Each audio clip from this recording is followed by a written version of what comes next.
लाल किताब बहुत बड़ा कोर्स कोई नहीं है, और ये कोर्स इतना है कि आप किसी भी व्यक्ति की जन्म पत्रिका देख करके उसके उपाय बड़े अच्छे तरीके से दे सकते हैं, और इनकी रेमेडीज बड़ी इफेक्टिव होती है। और रेमेडीज करने के लिए पहली शर्त ये है कि आपने डायग्नोज सही ढंग से किया होना चाहिए। जो लोग वैदिक ज्योतिष को पढ़ रहे हैं या पढ़ चुके हैं, उनको बड़ी मदद वैसे ही मिल जाएगी, क्योंकि बहुत सी चीजें पहले से ही पता होंगी ग्रहों के बारे में। तो आज हम शुरुआत जो करेंगे, लाल किताब के कुछ प्रिंसिपल से, कुछ नियमों से हम लोग करने जा रहे हैं। और मैं आप लोगों को प्रैक्टिकली भी बीच बीच में समझाता चला जाऊंगा, क्योंकि ध्यान से समझना है। लाल किताब कविताओं के माध्यम से लिखी गई है, और कभी कभी वो भाषा जो लिखी है वो समझ नहीं आती है। बिल्कुल टेंशन में मत आना कि यहाँ पर क्या श्लोक बता दिया। श्लोक नहीं कहना चाहिए, श्लोक तो संस्कृत के होते हैं। जो कविता के रूप में तो बंदी में ज्योतिष को समझाया गया है, उसको मैं प्रैक्टिकली आप लोगों को बताऊं, और अपने तरफ से प्रयास करूंगा कि आप लोगों को जो लाल किताब बिना किसी एफर्ट्स के, बिना दिमाग पर ज्यादा जोर डाले, आपको समझ आ जाए, ऐसा मेरा प्रयास रहेगा। और ऐसा भी प्रयास मैं करने की कोशिश करूंगा कि रोज का रोज ही सीख जाओ और कुछ ना कुछ नया सीख जाओ। तो सबसे पहले लाल किताब की जो शुरुआत है, उसको क्या समझाया गया है। लाल किताब कहती है, इंसान बंधा खुद लेख से अपने, यानी कि इंसान अपने ही लेख से बंधा हुआ है। लेख का मतलब कर्मास।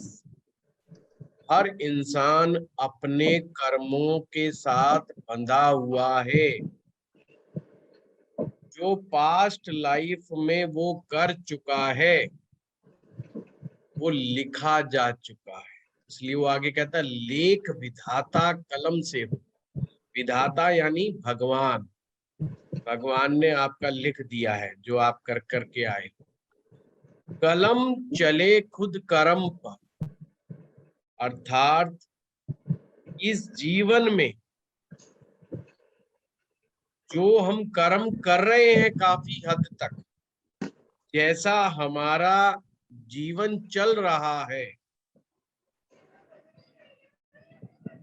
वो उसी कलम के अनुसार है। अर्थात जो पीछे लिखा हुआ है, जो हमारे कर्माज हैं जो लिखे हुए हैं, उसी के अनुसार हम अपना कार्य कर रहे हैं। तो इस संसार में आगे कहता है, झगड़ा अकल न किस्मत हो। झगड़ा जो है किस्मत का, सारा का सारा किस्मत का है। और उससे भी ज्यादा बड़ी बात यह है कि अगर अकल ना हो तो किस्मत काम नहीं करेगी। फिर से बता रहा हूं, अगर अकल ना हो तो किस्मत काम नहीं करेगी। बड़ा ही सिंपल मीनिंग है। ये जो आपने वैदिक में पढ़ा है, बिल्कुल हूबहू वही थ्योरी की बात को कर रहा है कि पूर्व जन्म में हमने जो भी पाप कर्मास किए हैं, उसी के अनुसार हमारा जीवन चल रहा है। फिर ये आगे कहता है, अभी तो चाक पे जारी है रक्स मिट्टी का, अभी तो चाक पे जारी है रक्स मिट्टी का। ये जो मिट्टी का कुम्हार, आपने सॉरी कुम्हार को मिट्टी के घड़े बनाते हुए देखा होगा कि किस प्रकार से मिट्टी को रख दिया जाता है उस चक्के के ऊपर और फिर चक्के को घुमाया जाता है। इसी प्रकार से हमारा जीवन चल रहा है। फिर ये आगे कहता है, अभी कुम्हार की नीयत बदल भी सकती है। अब कुम्हार कौन है और मिट्टी कौन है? कुम्हार भगवान है, मिट्टी हम लोग हैं। अर्थात भगवान हमें बिल्कुल उसी तरीके से चला रहा है जैसे कुम्हार मिट्टी को चलाता है और अपने हाथों से उस मिट्टी को एक स्वरूप प्रदान करता है, एक आकार प्रदान करता है। तो एक शिल्पकार मिट्टी की अच्छी अच्छी मूर्तें तक तैयार करता है। और इसने यहाँ पर एक ट्विस्ट पैदा कर दिया। ये कहते हैं कुम्हार की नीयत बदल भी सकती है। यस। यानी कि ये तुम पीछे से जो कर्म करते हुए आए हो वो तो है ही है, उसके अनुसार तो जीवन है, पर तुम यदि चाहो तो कुम्हार की नीयत बदल भी सकती है। अर्थात भगवान से आप मदद भी ले सकते हैं, पा सकते हैं। अब यहाँ पर ये आगे अपने आप कई चीजों को खोलता हुआ चला जाए। लिखत जब विधाता किसी, लिखत विधाता यानी विधाता जब लिखता है, किसी का हो शक्की, यानी ये ग्रहों के बारे में बात कर रहा है।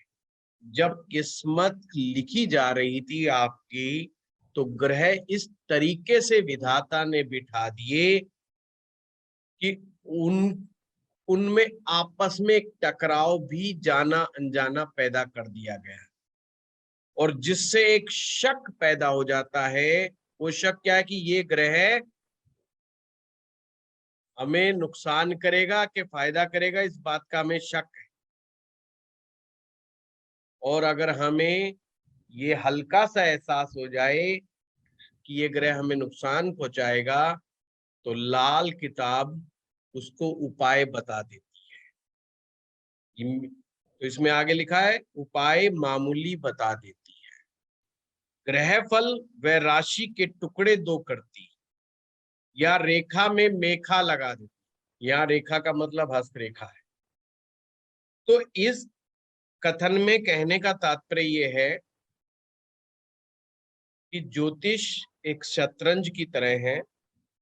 एक ज्योतिषी एक अच्छा शतरंज के खिलाड़ी की तरह होता है।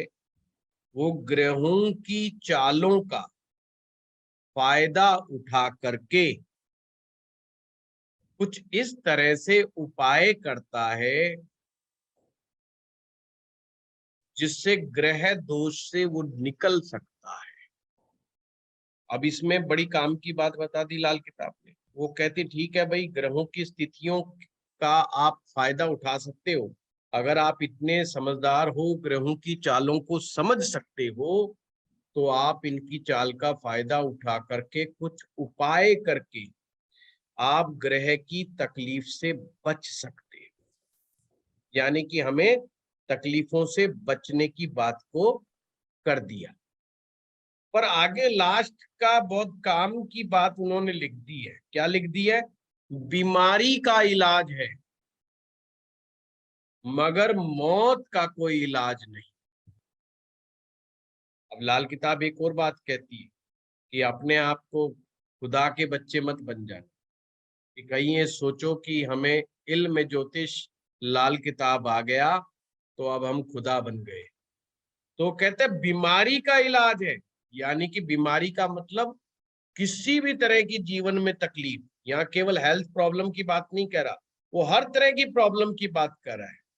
चाहे वो प्रॉब्लम लौकिक है, अलौकिक है, हर तरह की बीमारी का इलाज है। बीमारी को अगर वो बीमारी है तो, पर अगर मौत है, यानी कि अब आप किसी का समय खत्म होने जा रहा है, समय समाप्त होने जा रहा है, उसका मौत का वक्त आ गया है, तो फिर मौत का इलाज आप नहीं कर सकते। अर्थात किसी की मृत्यु होने वाली है और अगर हम सोचें कि भाई हम उपाय कर देंगे लाल किताब का और व्यक्ति मौत से बच जाएगा, तो लाल किताब इसका कोई दावा नहीं करती। दुनियावी हिसाब किताब है, ये कहते हैं जो दुनिया में चलने वाला लेन देन है, जो हिसाब किताब चल रहा है आपसी लेन देन में, कर्जा हो गया, परेशानियां हो गई, नौकरी नहीं लग रही है, शादियां नहीं हो रही हैं, बच्चे नहीं हो रहे हैं, इसे उन्होंने दुनियावी हिसाब किताब बोला है। यारी दोस्ती टूट गई है, परेशानियां चल रही हैं, मेंटल स्ट्रेस हो गया है, इसको दुनियावी हिसाब किताब बोला है कि इसका इलाज पॉसिबल है। कोई दावा एक खुदाई नहीं। तो इसने वही बात कह दी कि आपने, पर इलाज है इनका, पर खुदा बन के दावा नहीं करना है। समझ गए बात को? कि ये नहीं कह रहे ये प्रॉब्लम तो मैं सॉर्ट आउट कर ही दूंगा, ये उपाय कर, तू ऐसा हो ही नहीं सकता कि तेरा फायदा ना हो, तेरे को फायदा होगा ही होगा।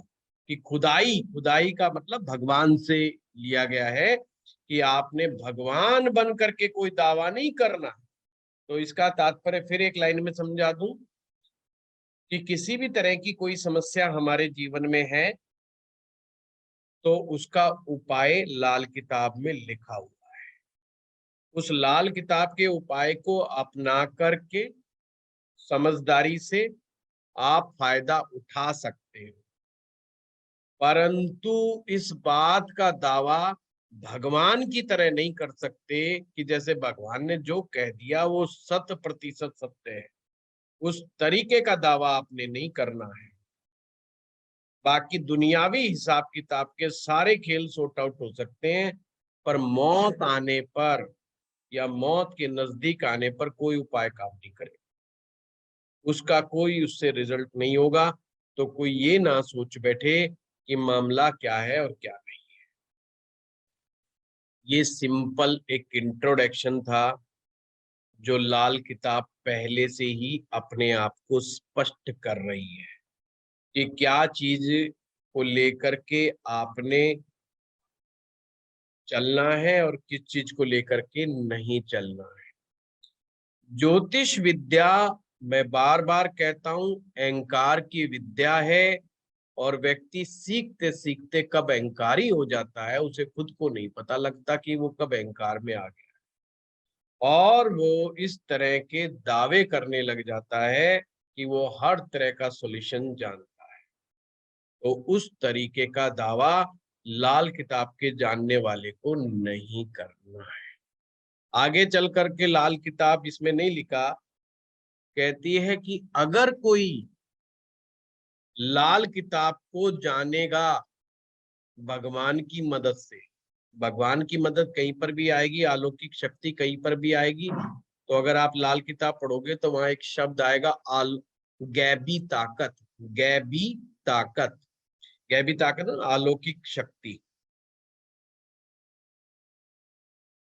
तो लोग उसको ढूंढते फिरते हैं, और फिर कहा गया अगर वो आदमी खेत में जाकर के भी छुप जाएगा, जंगल में भी जाके छुप जाएगा, तो लोग तो भी लोग उसे ढूंढ निकालेंगे।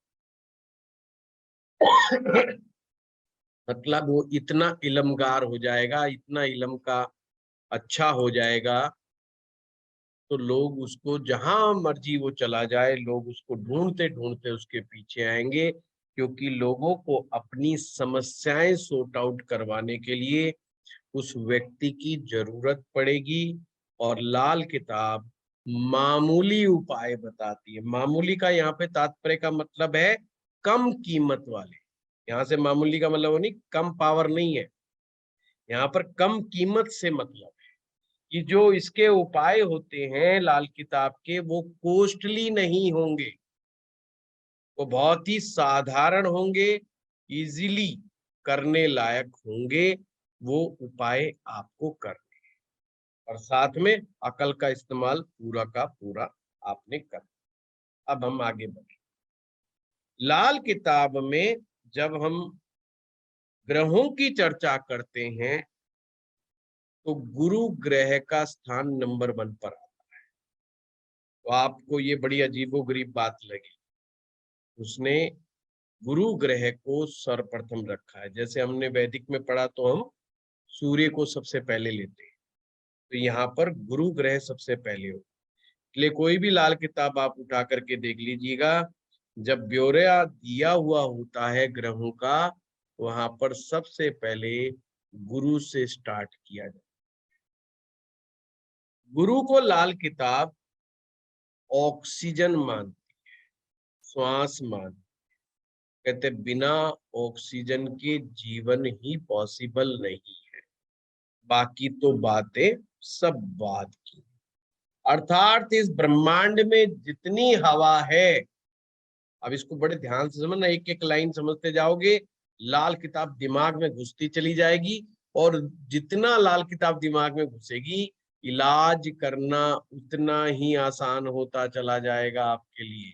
तो ये हमारे ब्रह्मांड में जितनी भी हवा है, ये बृहस्पति है, जितनी भी ऑक्सीजन है, जीवन वायु है, वो बृहस्पति है। अब दूसरी कमाल की बात, कुंडली में बृहस्पति आपके किसी भी भाव में बैठा हो, ये नियम है, सूत्र है, याद रख लेना। गुरु ग्रह कुंडली के किसी भी भाव में बैठा हो, अपने आप कभी खराब नहीं होता, बल्कि दूसरे ग्रह इसको खराब करते हैं। अब दूसरे ग्रहों में इसने किसको किस तरीके से समझाया है, जैसे ऑक्सीजन, हम सुबह सुबह जाते हैं ऑक्सीजन, और आप किसी ऐसे इलाके से गुजर जाएं जहां पर पोल्यूशन ज्यादा हो, carbon monoxide gas, carbon dioxide gas, तरह तरह की उल्टी सीधी गैसें, ये जहां पर भी पोल्यूशन होगा वहां पर ऑक्सीजन का लेवल कम हो जाएगा। अर्थात अन्य ग्रह, वो भी आपको बताए जाएंगे, मिलकर के ही बृहस्पति को खराब करते हैं या उसकी ताकत को कमजोर करते हैं। तो ये नियम समझ लिया हमने, बृहस्पति अपने आप खराब नहीं होगा, उसको कोई दूसरा ही खराब करता है। यानी गुरु, भगवान ने शुद्ध रूप से गुरु को शुद्ध ही बनाया है, और हमारे जन्म पत्री में कहीं पर भी बैठा हो तो केवल आप ये देख के नहीं कह सकते कि बृहस्पति फलाने भाव में बैठा तो खराब हो गया, तो इसका मतलब ये हुआ। ये नहीं कह सकते कि गुरु छठे में बैठ गया तो खराब हो गया, 8वें में बैठ गया तो खराब हो गया, 12वें में बैठ गया तो खराब हो गया, नहीं।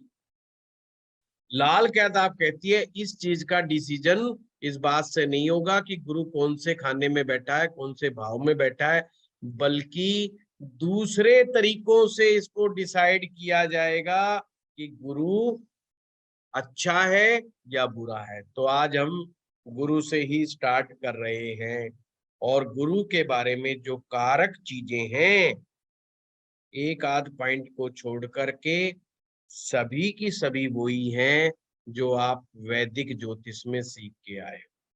इसलिए मैं उस पर लगातार वैसे बात नहीं करूंगा, आप समझ जाना, क्योंकि मैं जानता हूं आप में से मैक्सिमम लोगों ने वैदिक ज्योतिष को चाहे बेसिक पढ़ा है चाहे एडवांस पढ़ा है, पर इतना पता है। तो नेट सेल में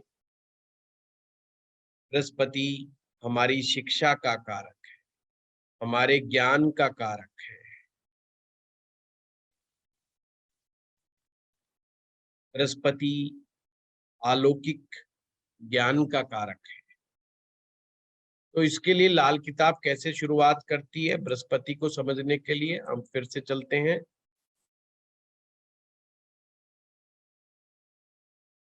अब बृहस्पति के बारे में क्या लिखा है।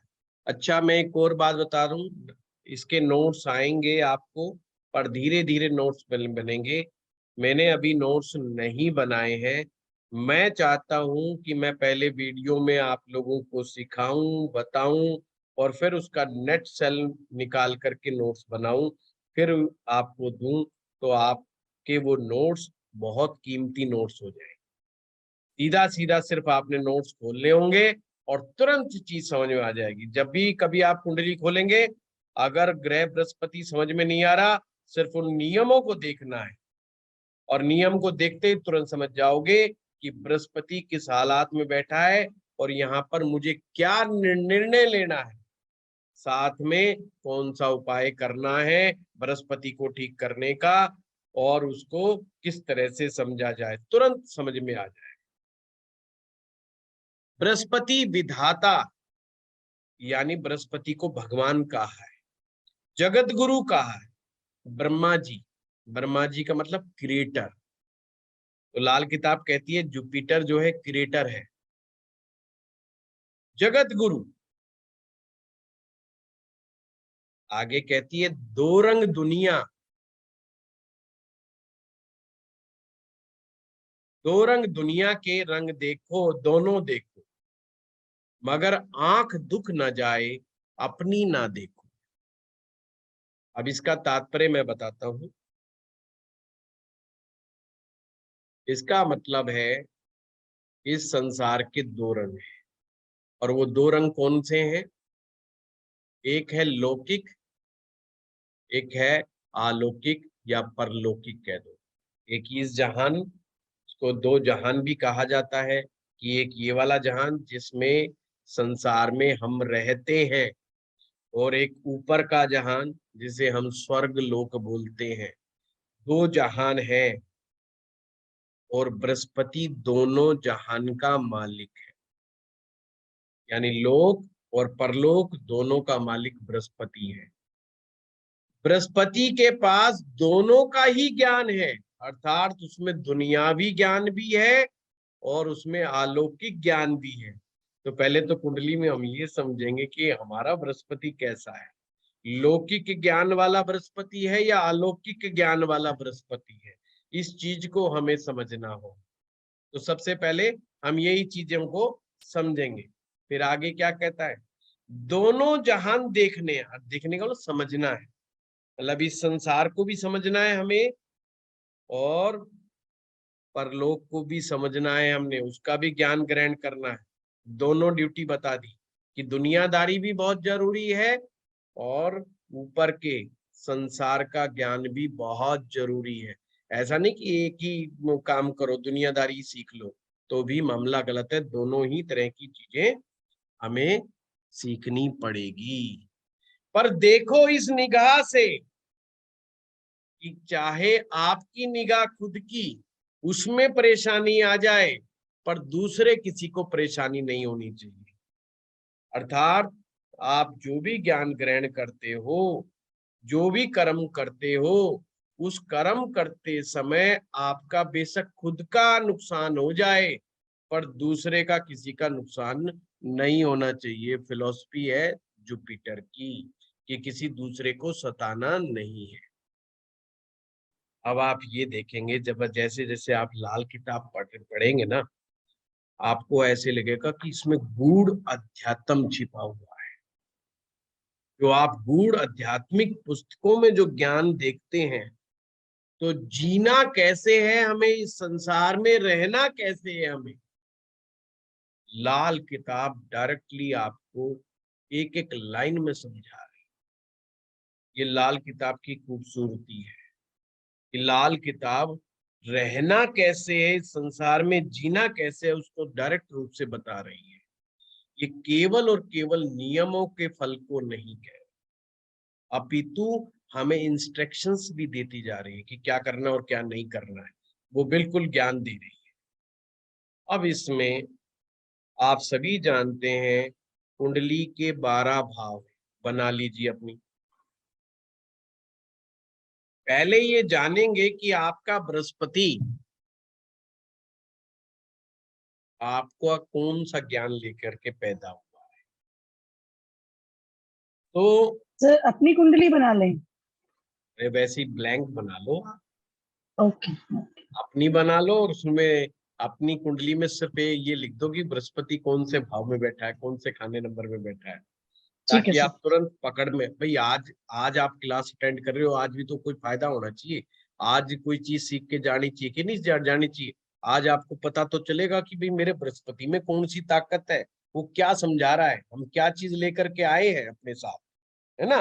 तो रोज लाल किताब में आपको यही सब चीजें सिखाऊंगा मैं, रोज नई नई चीज सीख के, और इतने आसानी से सिखाऊंगा बस दिमाग में बैठ जाएगी कि अरे तुरंत, अरे ये तो ऐसे नहीं ऐसे है बस। और किसी की भी आ गई तो उसे ही तुरंत गाइड करना शुरू कर दो ना। फिर बृहस्पति के मामले में कुछ फिलोसफी चेंज भी हो जाएगी आपकी थोड़ा, जो अभी तक हमने कुछ पढ़ा है वैदिक। जी सर। नंबर एक बात, कुंडली का खाना नंबर 1, 4, 7 और 10, इसे बंद मुट्ठी के खाने का है, बंद मुट्ठी। जब बच्चा पैदा होता है ना तो उसकी मुट्ठियां बंद होती है, तो खाना नंबर 1, 4, 7, 10 ये बंद मुट्ठी वाले खाने हैं। इसका मतलब क्या कहा गया है, अर्थात ये वो खाने हैं जिस खानों में बृहस्पति होने पर, मतलब यानी कि अगर किसी व्यक्ति की जन्म पत्रिका में बृहस्पति 1, 4, 7, 10 में बैठा है तो पिछली किस्मत उसको साथ देती है। पिछली किस्मत साथ देती है तो ऐसे व्यक्ति का क्या समझना हमने, कि पूर्व जन्म के दोष, सबसे पहले उपाय पूर्व जन्म के दोषों के करा दें उसको।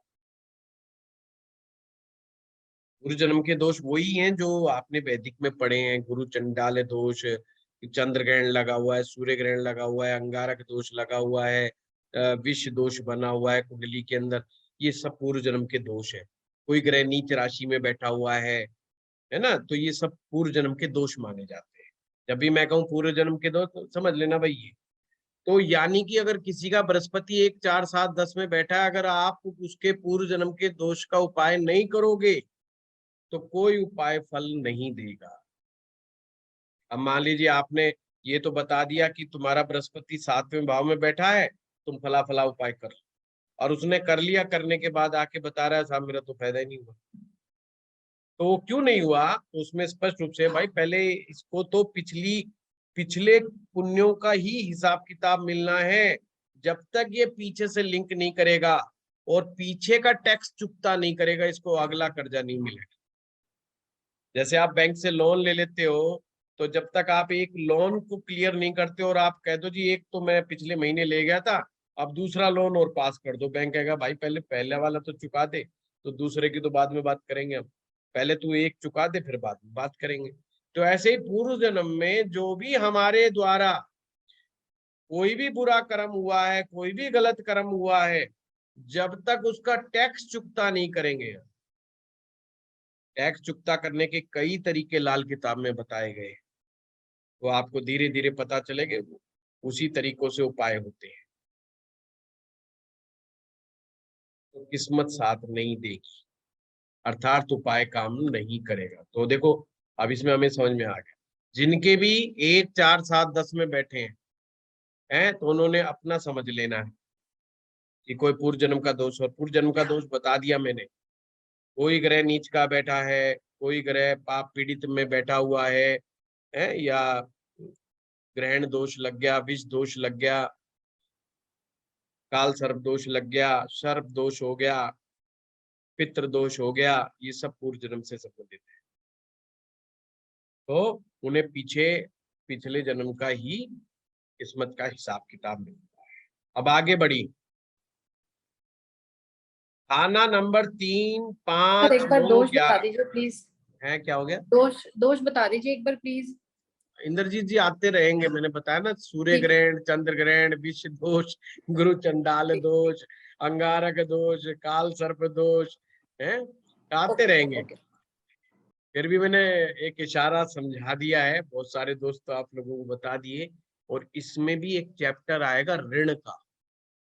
ऋण का मतलब कर्जा, कि पूर्व जन्म के कर्ज के कौन कौन से योग हैं, वो मैं स्पेशली कराऊंगा आप लोगों को। उसका इलाज पहले करना है कुंडली के अंदर, और खास करके जिनका 1, 4, 7, 10 के अंदर हो उनको तो जरूर करना है, नहीं तो बात नहीं बनेगी। तो तीसरा भाव में अगर बृहस्पति है, 5वें में है, 9वें में है, सर एक और क्वेश्चन पूछ सकता हूँ? क्या? सर एक क्वेश्चन पूछ सकता हूँ? हाँ बोलिए। मैं डॉक्टर शशि कुमार थे। हाँ बताइए। सर 1 4 7 10 में अगर गुरु है तो ये तो कंफर्म हो गया कि पूर्व जन्म का कोई ना कोई ऋण है या दोष है। नहीं नहीं, ये नहीं कंफर्म हुआ। कंफर्म ये करना है, अगर कोई दोष है तो पहले उसके उपाय होंगे, बजाय डायरेक्ट गुरु का उपाय नहीं करना। इसका मतलब ये है। ओके। फिर मैं रिपीट कर दूं, इसका मतलब ये नहीं कि तुम्हारा पूर्व जन्म में कोई दोष है अगर 1 4 7 10 में बैठा, ये नहीं है। बल्कि ये है कि और चेक करो कि कुंडली में कोई पूर्व जन्म का दोष तो नहीं बैठा। अगर वो बैठा तो पहले उपाय उसके होंगे पूर्व जन्म के, और फिर आपको अपना गुरु का, अगर गुरु से प्रॉब्लम आ रही है तो, और गुरु से प्रॉब्लम जो आती है वो मैं बताऊंगा आप लोगों को कैसे, उसके लक्षण कैसे पहचानने हैं।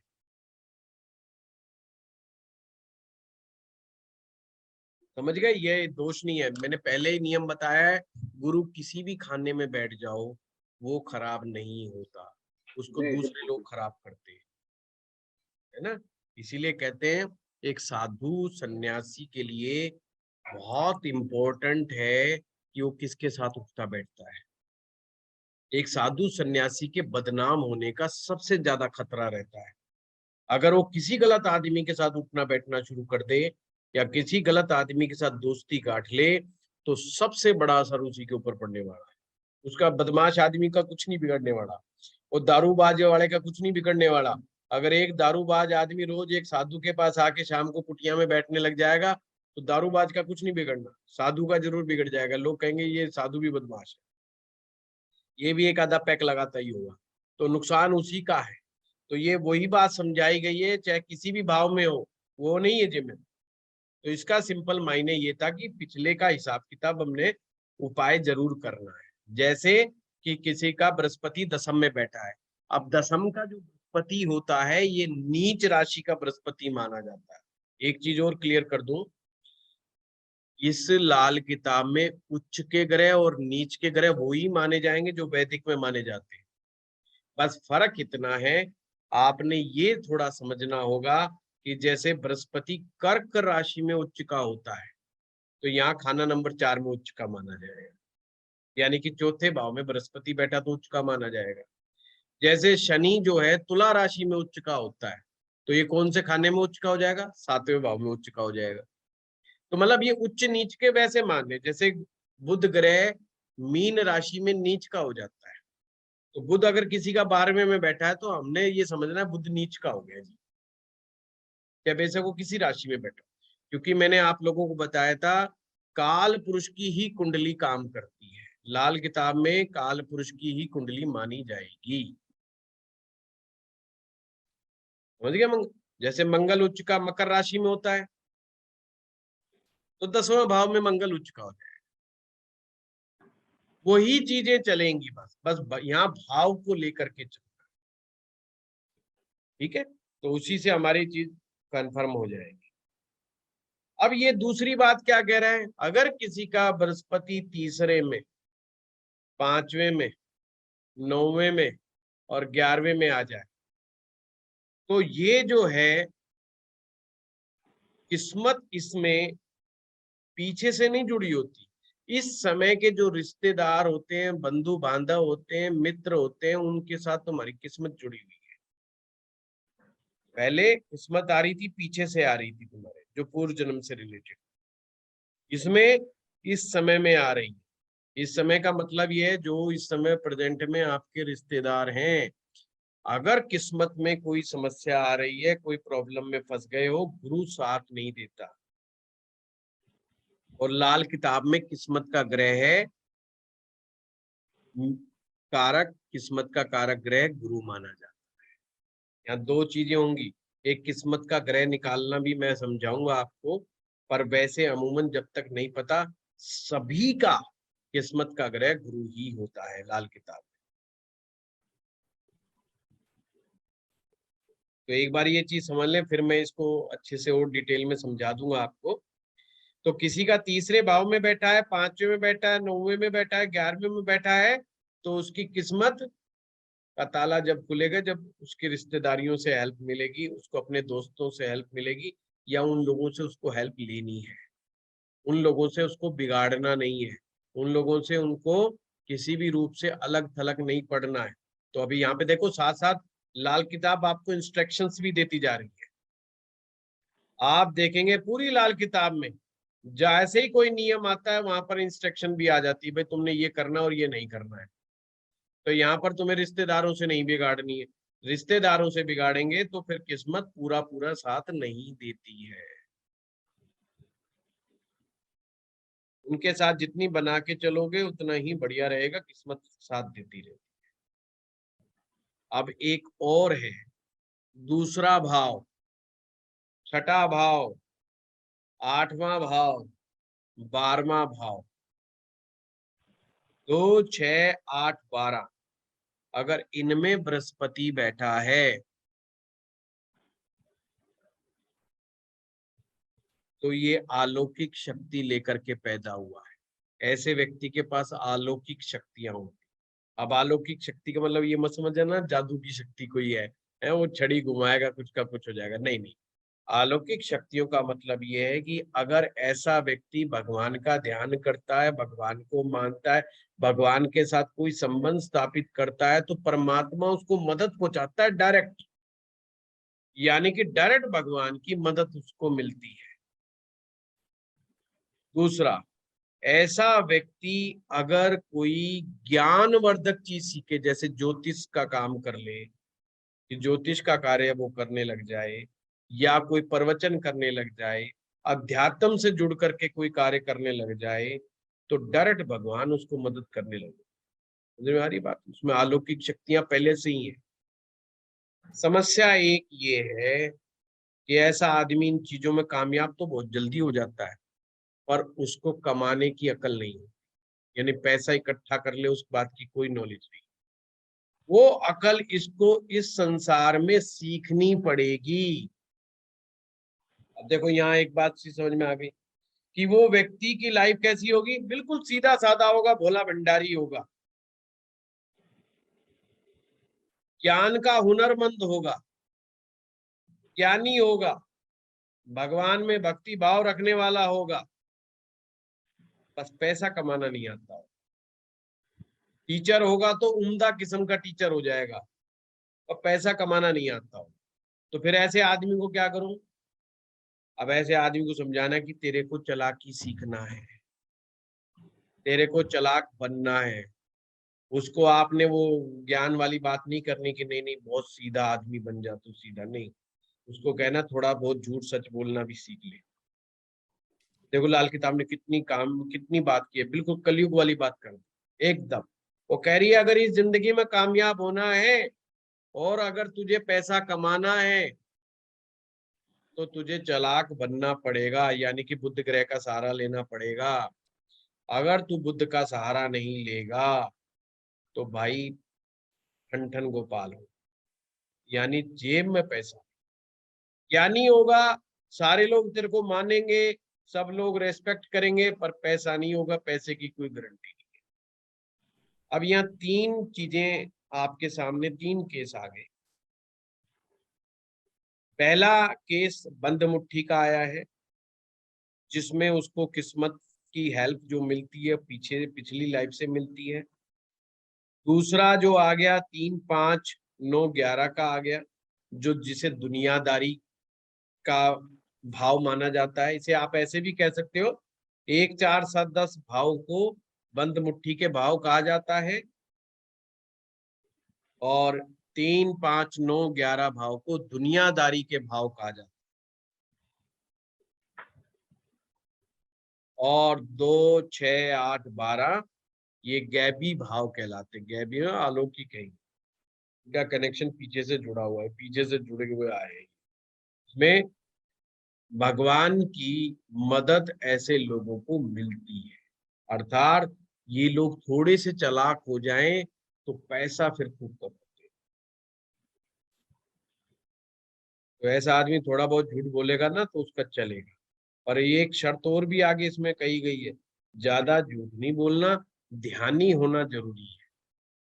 यानी ऐसा मत कर देना कि भाई भगवान से बिल्कुल नाता तोड़ दो, भगवान से नाता नहीं तोड़ना इसमें। पर यहाँ पर एक चीज आई है, ध्यानी होना, यानी मेडिटेशन जरूर करना है, जिसमें अलौकिक शक्तियां उसको अपनी बढ़ानी है, और अलौकिक शक्तियों के साथ साथ अलर्ट रहना, चालाक भी रहना है उसको, कि किस आदमी को सपोर्ट करना है, किसको नहीं करना है, हर एक के साथ नहीं। और जब पैसा लेने की बात आए तो पैसा भी ले लेना है उससे, पैसा नहीं छोड़ना है। अगर वो पैसा छोड़ता चला जाएगा, भले के चक्कर में लगा रहेगा, अपना ध्यान नहीं रखेगा, तो पैसा नहीं कमा पाएगा और घर गृहस्थी को नहीं चला पाएगा। चीजें इतनी समझ में आ गई। अब आप में से कईयों के बृहस्पति अलग अलग खानों में बैठे होंगे।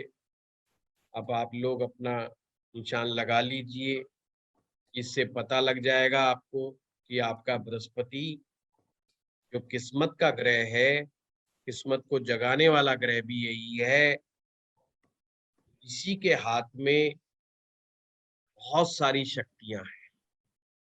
कहते हैं ये वो हवा है, ये ऑक्सीजन है, इस ऑक्सीजन में पानी छिपा हुआ है, पानी यानी कि चंद्रमा है, और चंद्रमा लाल किताब के अनुसार धन का मालिक है। धन का मालिक, जब पानी बरसेगा तो धन बरसेगा, यानी चंद्रमा बरसेगा तो धन बरसेगा।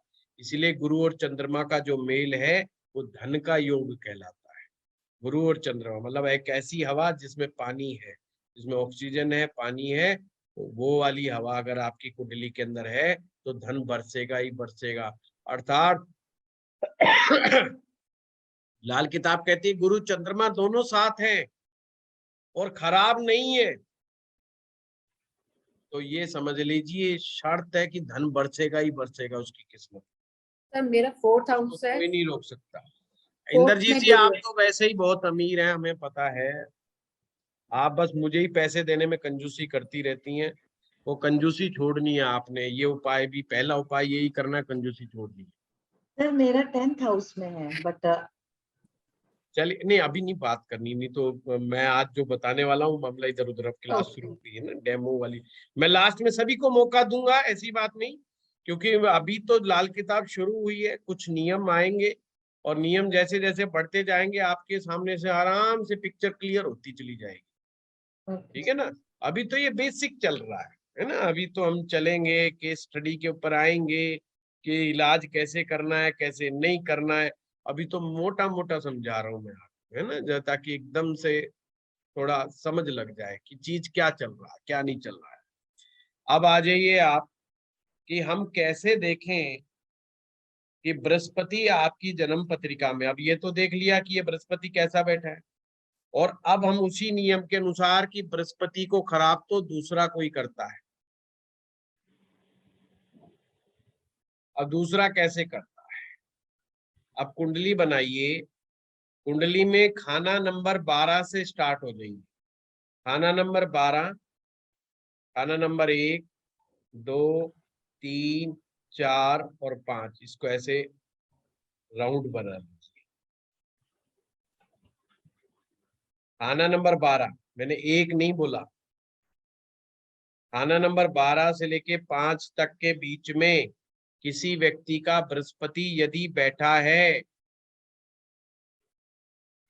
सर पर 1 नंबर लिखेंगे तो पहले भाव में ना 12 हाँ जी, नंबर बिल्कुल बिल्कुल, कुंडली वो की वो बनेगी, खाना नंबर 1 में 1 ही रहेगा। हमने सिमेट्रिकल आदि बना लिया। हाँ, मैंने ये समझाया है, अगर किसी की जन्म पत्रिका में गुरु यदि 12वें भाव में बैठा है, पहले में, दूसरे में, तीसरे में, चौथे में या 5वें में बैठा है, यानी ये 6 भाव मैंने आप लोगों को बताए, इनमें कहीं पर भी अगर बैठा है तो इसका डिसीजन सूर्य और चंद्रमा लेंगे, भाई आपका गुरु खराब है कि नहीं है। सर एक बार और रिपीट कर दीजिए सर। क्या चीज? हाँ एक बार और रिपीट हाँ कर हाँ, दीजिए। सुनिए सुनिए, दोबारा सुनिए। गुरु यदि किसी की कुंडली में 12वें भाव में, पहले में, दूसरे में, तीसरे में, चौथे में, 5वें में बैठा है, तो ये गुरु खराब है या नहीं है, इस चीज का डिसीजन सूर्य और चंद्रमा लेंगे। लाल किताब को याद करना और समझना बहुत ही आसान है, बहुत ज्यादा रूल्स नहीं है, और वही रूल्स आपके काम करते चले जाएंगे बस। और ये बातें दिमाग में बिठा लेनी है, अगर रट्टा भी मारने लगो ना जैसे पहाड़ा रट्टे, तो नियम याद हो जाएंगे, बस इतना ही। बस चीजें स्किप नहीं करनी है, चीजें स्किप नहीं करनी। अगर किसी का गुरु आ गया 2, 6, 8, 12 में, तो तुरंत कह भाई चालाक बनना है तेरे को, ज्यादा सीधापन नहीं दिखाना, सीधापन दिखाएगा मारा जाएगा, है ना। उसको थोड़ा सा बदमाश बच्चों में छोड़ो कुछ दिन के लिए, अगर कोई बच्चा ऐसा है आपके घर में, थोड़ी बदमाशियों की तरफ जाएगा तो थोड़ा सा वो दुनियादारी देखेगा, उसको दुनियादारी की समझ पैदा होगी। जैसे जैसे वो दुनियादारी की समझ पैदा होगा, क्योंकि ऐसा आदमी ठोकर खा करके ही सीखता है, ये ध्यान रखिए। 2, 6, 8, 12 वाला गुरु ठोकर खा के सीखता है, बिना ठोकर लगे वो सीखता ही नहीं है, मतलब उसको अकल ही नहीं। सर मेरा है 6 में, कितनी कितनी मेरा ही है। किताब पढ़ ले, कितना ही कोई समझा ले, और ठोकर लगेगी, फिर गिरेगा, फिर ओ हो अब अकल आ गई। वो बात अलग है, भगवान उसको मदद पहुंचाता रहता है, कहीं ना कहीं से उठा लाता है उसको, है। तो मतलब ये हमें समझ में आना चाहिए कि किस आदमी को कैसा हमने समझाना है ना। कुछ लोग क्या करते हैं, अच्छा अभी आपको आगे आएगा जब मैं बताऊंगा आप लोगों को, कि रिश्तेदारों से बड़ी जल्दी नाराज होके बैठ जाते हैं, और वो उन्हें नहीं पता रिश्तेदारी की नाराजगी किस्मत बंद कर देती है। अब वो कौन है, 3, 5, 9, 11 वाले। और ऊपर से हम क्या चेक कर रहे हैं कि गुरु खराब तो नहीं है। अगर गुरु खराब हुआ तो आदमी छोटी छोटी बात पे नाराज हो जाएगा, ईगो पाल के बैठ जाएगा, अपने ज्ञान को सर्वोपरि मान करके चलेगा, दूसरे की सुनेगा नहीं, और अपने ज्ञान को समझाता समझाता, बात तो शुरू से बड़े प्यार से शुरुआत करेगा, शुरुआत हमेशा बड़े प्यार से करेगा, क्योंकि वो ज्ञानी है, अपने आप को मानता है ज्ञानी, और ज्ञानी आदमी शुरुआत बड़े प्यार से ही करता है। ये ध्यान से रखना, ये ध्यान से समझना। वो करता करता करता अगर सामने वाली ने उसका विरोध कर दिया, वो गुस्सा खा जाएगा और लड़ झगड़ के ही पीछा छोड़ेगा। कहने का मतलब वो झगड़े में तब्दील हो जाएगी, है, और फिर बोलना छोड़ देगा। ऐसे लोग दोस्ती भी बहुत जल्दी बनाते हैं, और बस ठान के गांठ भी बांध के बहुत जल्दी बैठ जाते हैं छोटी सी बात के ऊपर, जिनका बृहस्पति गड़बड़ हो जाता है। तो जिनका बृहस्पति 12वें में पहले, दूसरे, तीसरे, चौथे, 5वें हो, तो सूर्य और चंद्रमा डिसाइड करेंगे, अर्थात कुंडली में सूर्य चंद्रमा पीड़ित नहीं होने चाहिए। अब सूर्य चंद्रमा कैसे पीड़ित होते हैं अब ये समझाने की आवश्यकता नहीं, या है, समझा दूं, बताऊं? मैं तो सोचा पुराने आदमी सब समझदार है।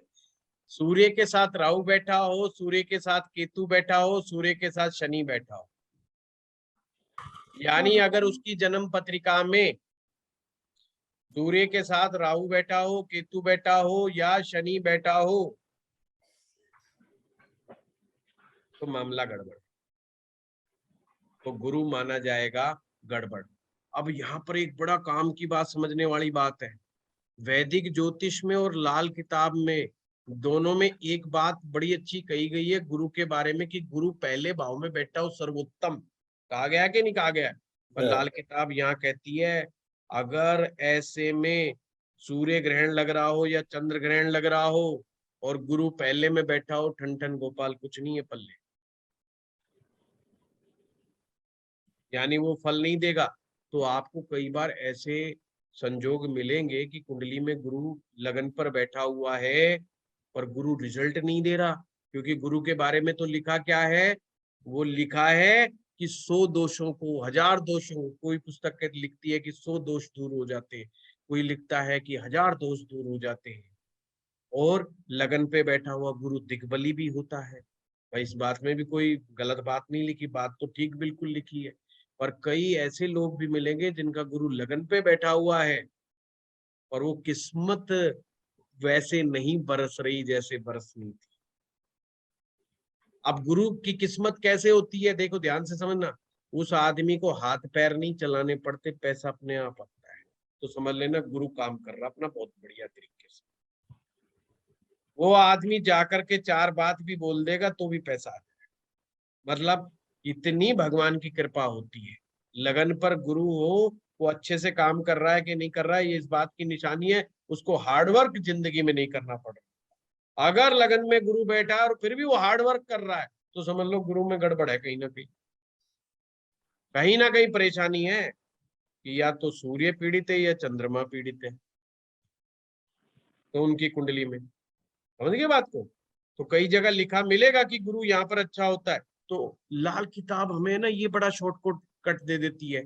जो लोग प्रेडिक्शन करते हैं, और मेरे पास भी बहुत फोन आते हैं, हमारी एस्ट्रो पाठशाला के बहुत सारे स्टूडेंट्स बड़ा अच्छा काम कर रहे हैं, कुछ एप्स के माध्यम से वो अपने रोजगार को आगे बढ़ा रहे हैं।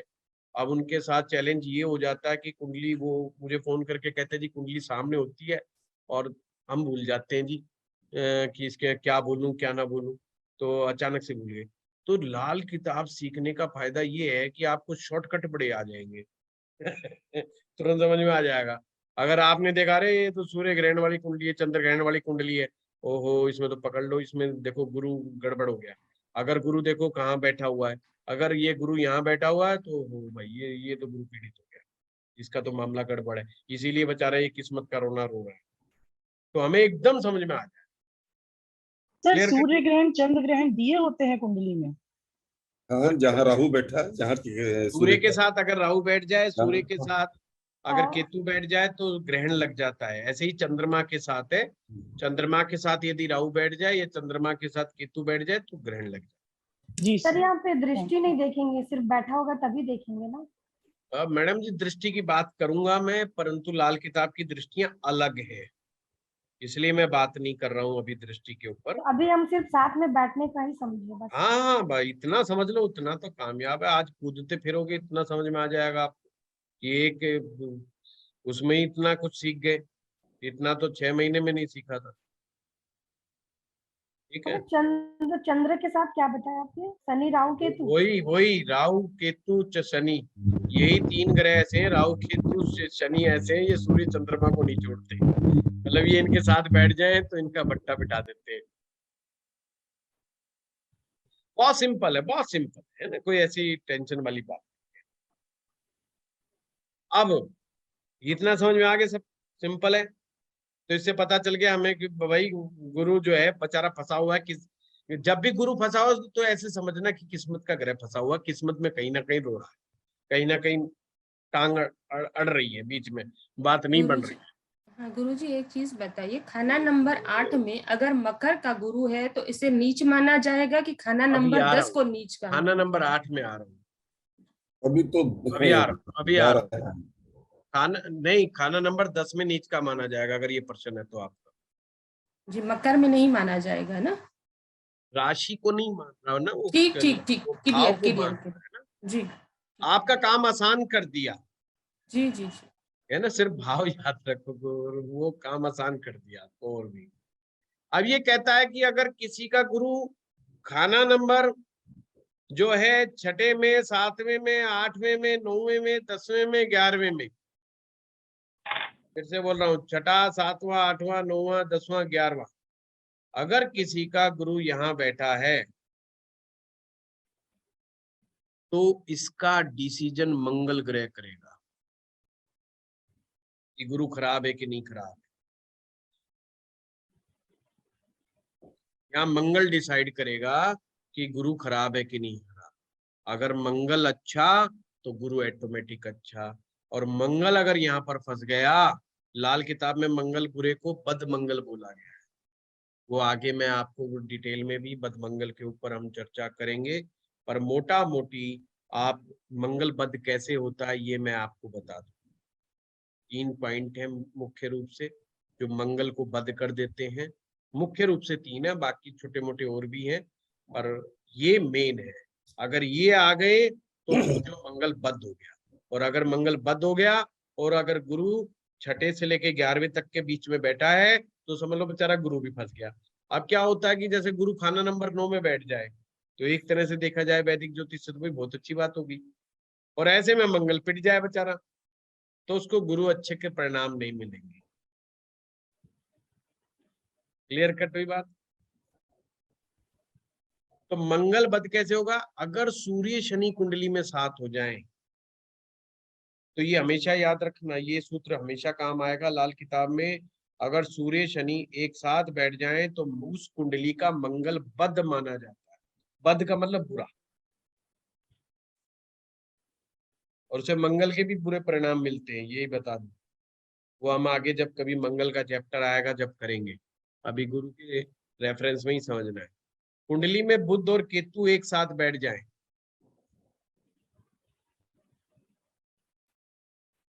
बुध ग्रह केतु ग्रह एक साथ बैठ जाएं तो भी मंगल पद माना जाएगा।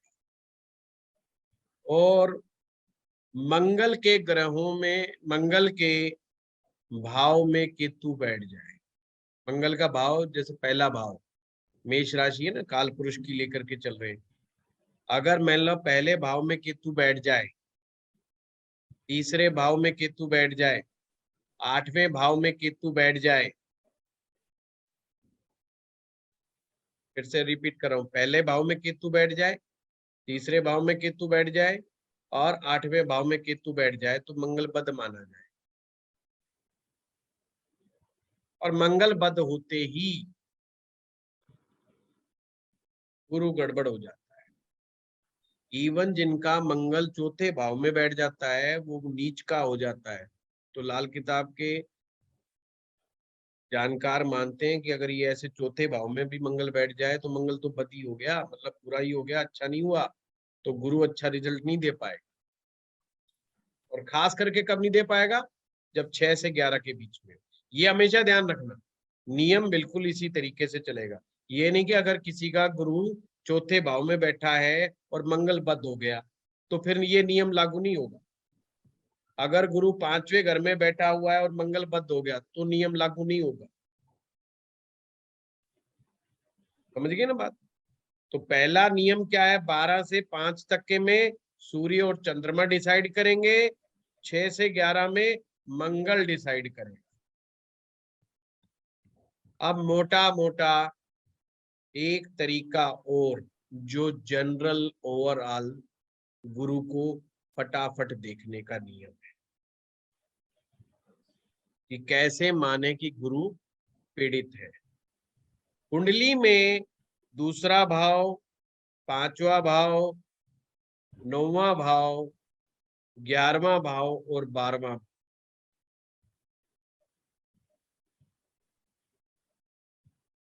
तो 5, 9, 11 और 12 ये भाव गुरु के खाने माने जाते हैं, मतलब गुरु के भाव खाने घर माने जाते हैं।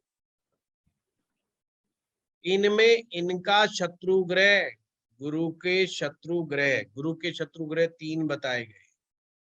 कौन से? राहु, बुध और शुक्र। राहु, बुध, शुक्र।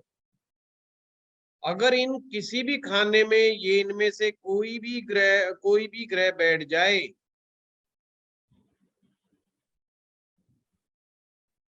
तो गुरु मंदा माना जाए।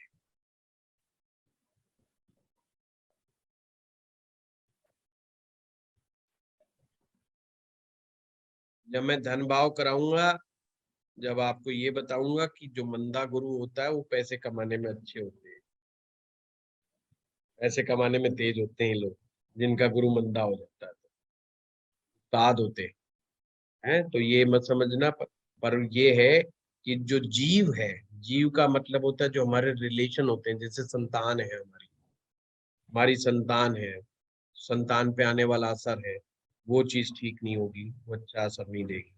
पर अल्टीमेटली जो ओवरऑल संतान का हिसाब किताब देखा जाएगा लाल किताब में, वो केतु से देखा जाएगा।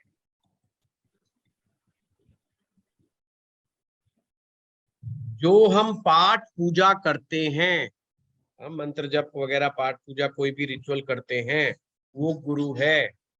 और जहां पर जिस स्थान पर बैठ करके पाठ पूजा करते हैं वो स्थान, वो आसन केतु है।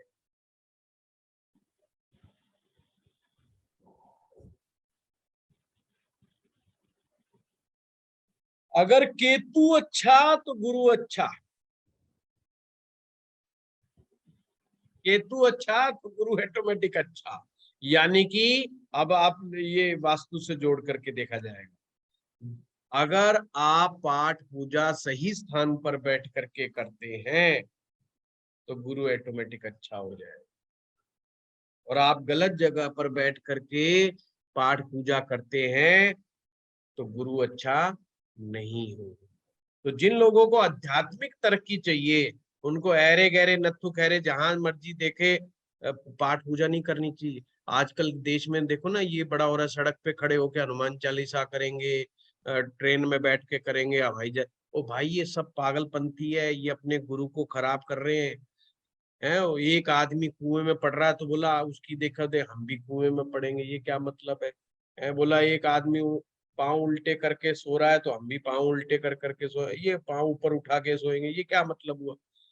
कभी भी पाठ पूजा करो, अपने स्थान को साफ स्वच्छ रखो, अच्छी जगह पर ही बैठ करके पाठ पूजा करो। अपने घर का पाठ पूजा कक्ष साफ सुंदर व्यवस्था बना करके सही जगह करो।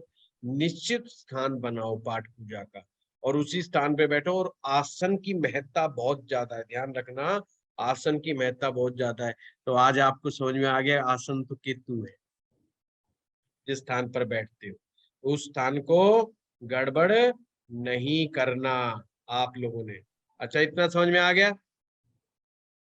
अच्छा, ये समझ में आ गया कि बुध शुक्र राहु 2 5 9 11 12 इन भावों में अगर बैठेंगे तो क्या होगा?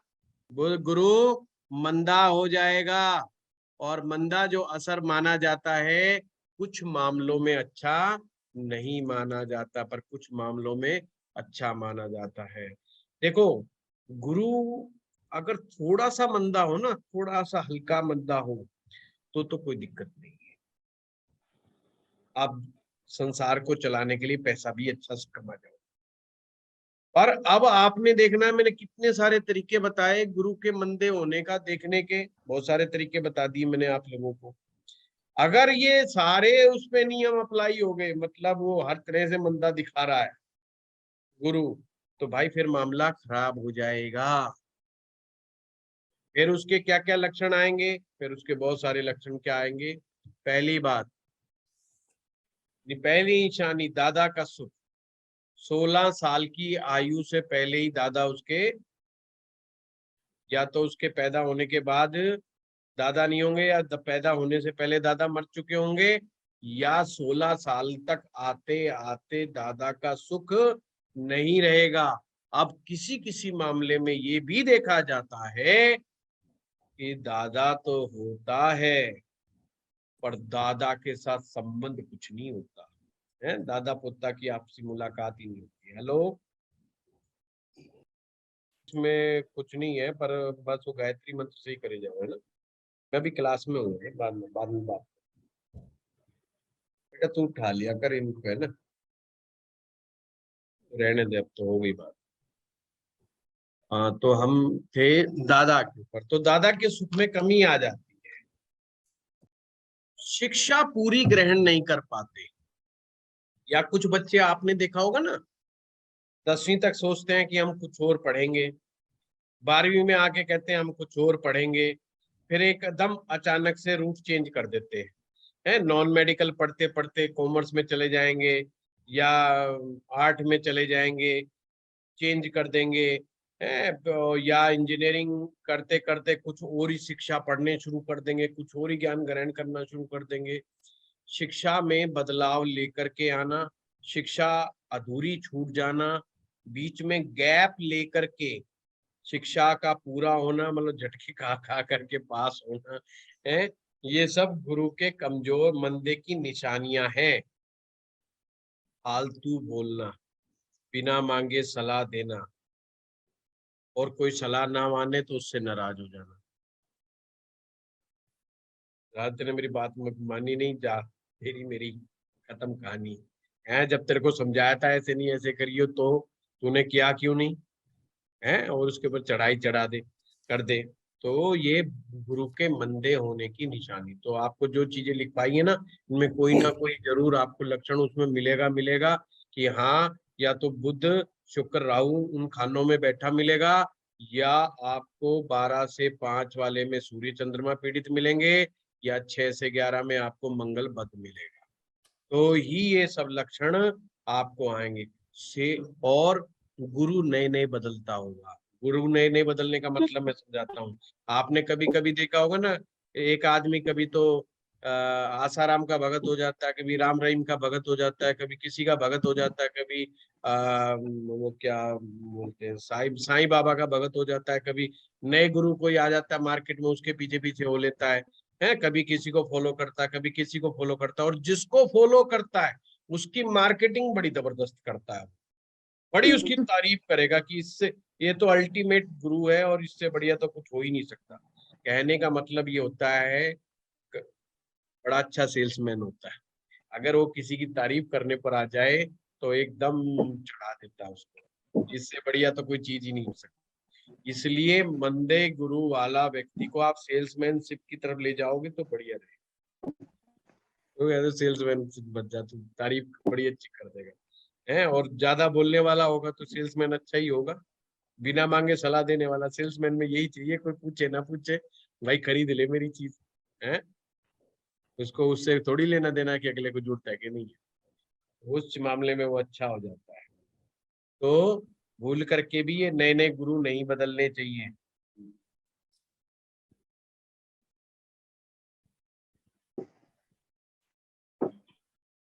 कुल पुरोहित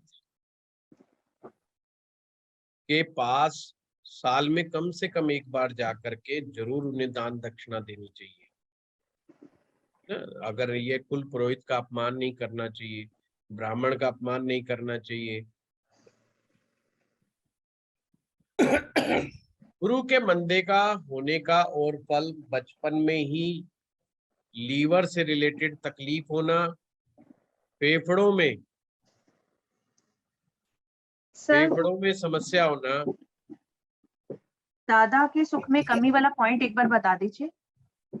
16 साल से पहले पहले दादा के सुख में कमी आ जाती है। हाँ जी, किससे पहले पहले? 16 वर्ष की आयु से पहले। वो हमें कैसे पता चलेगा सर? हमें तो पता ही होता है कि दादा कब तक है हमारे। नहीं, ये कंप्लीट अगर पॉइंट क्या मंदा है? ज्यादा हो जाएगा तो गुरु ज्यादा मंदा हो जाएगा तो ठीक है, थैंक यू। ऐसे नहीं। गुरु जितना अच्छा होगा आपका, जितना उम्दा होगा, उतना ही दादा का सुख बहुत ज्यादा होता है।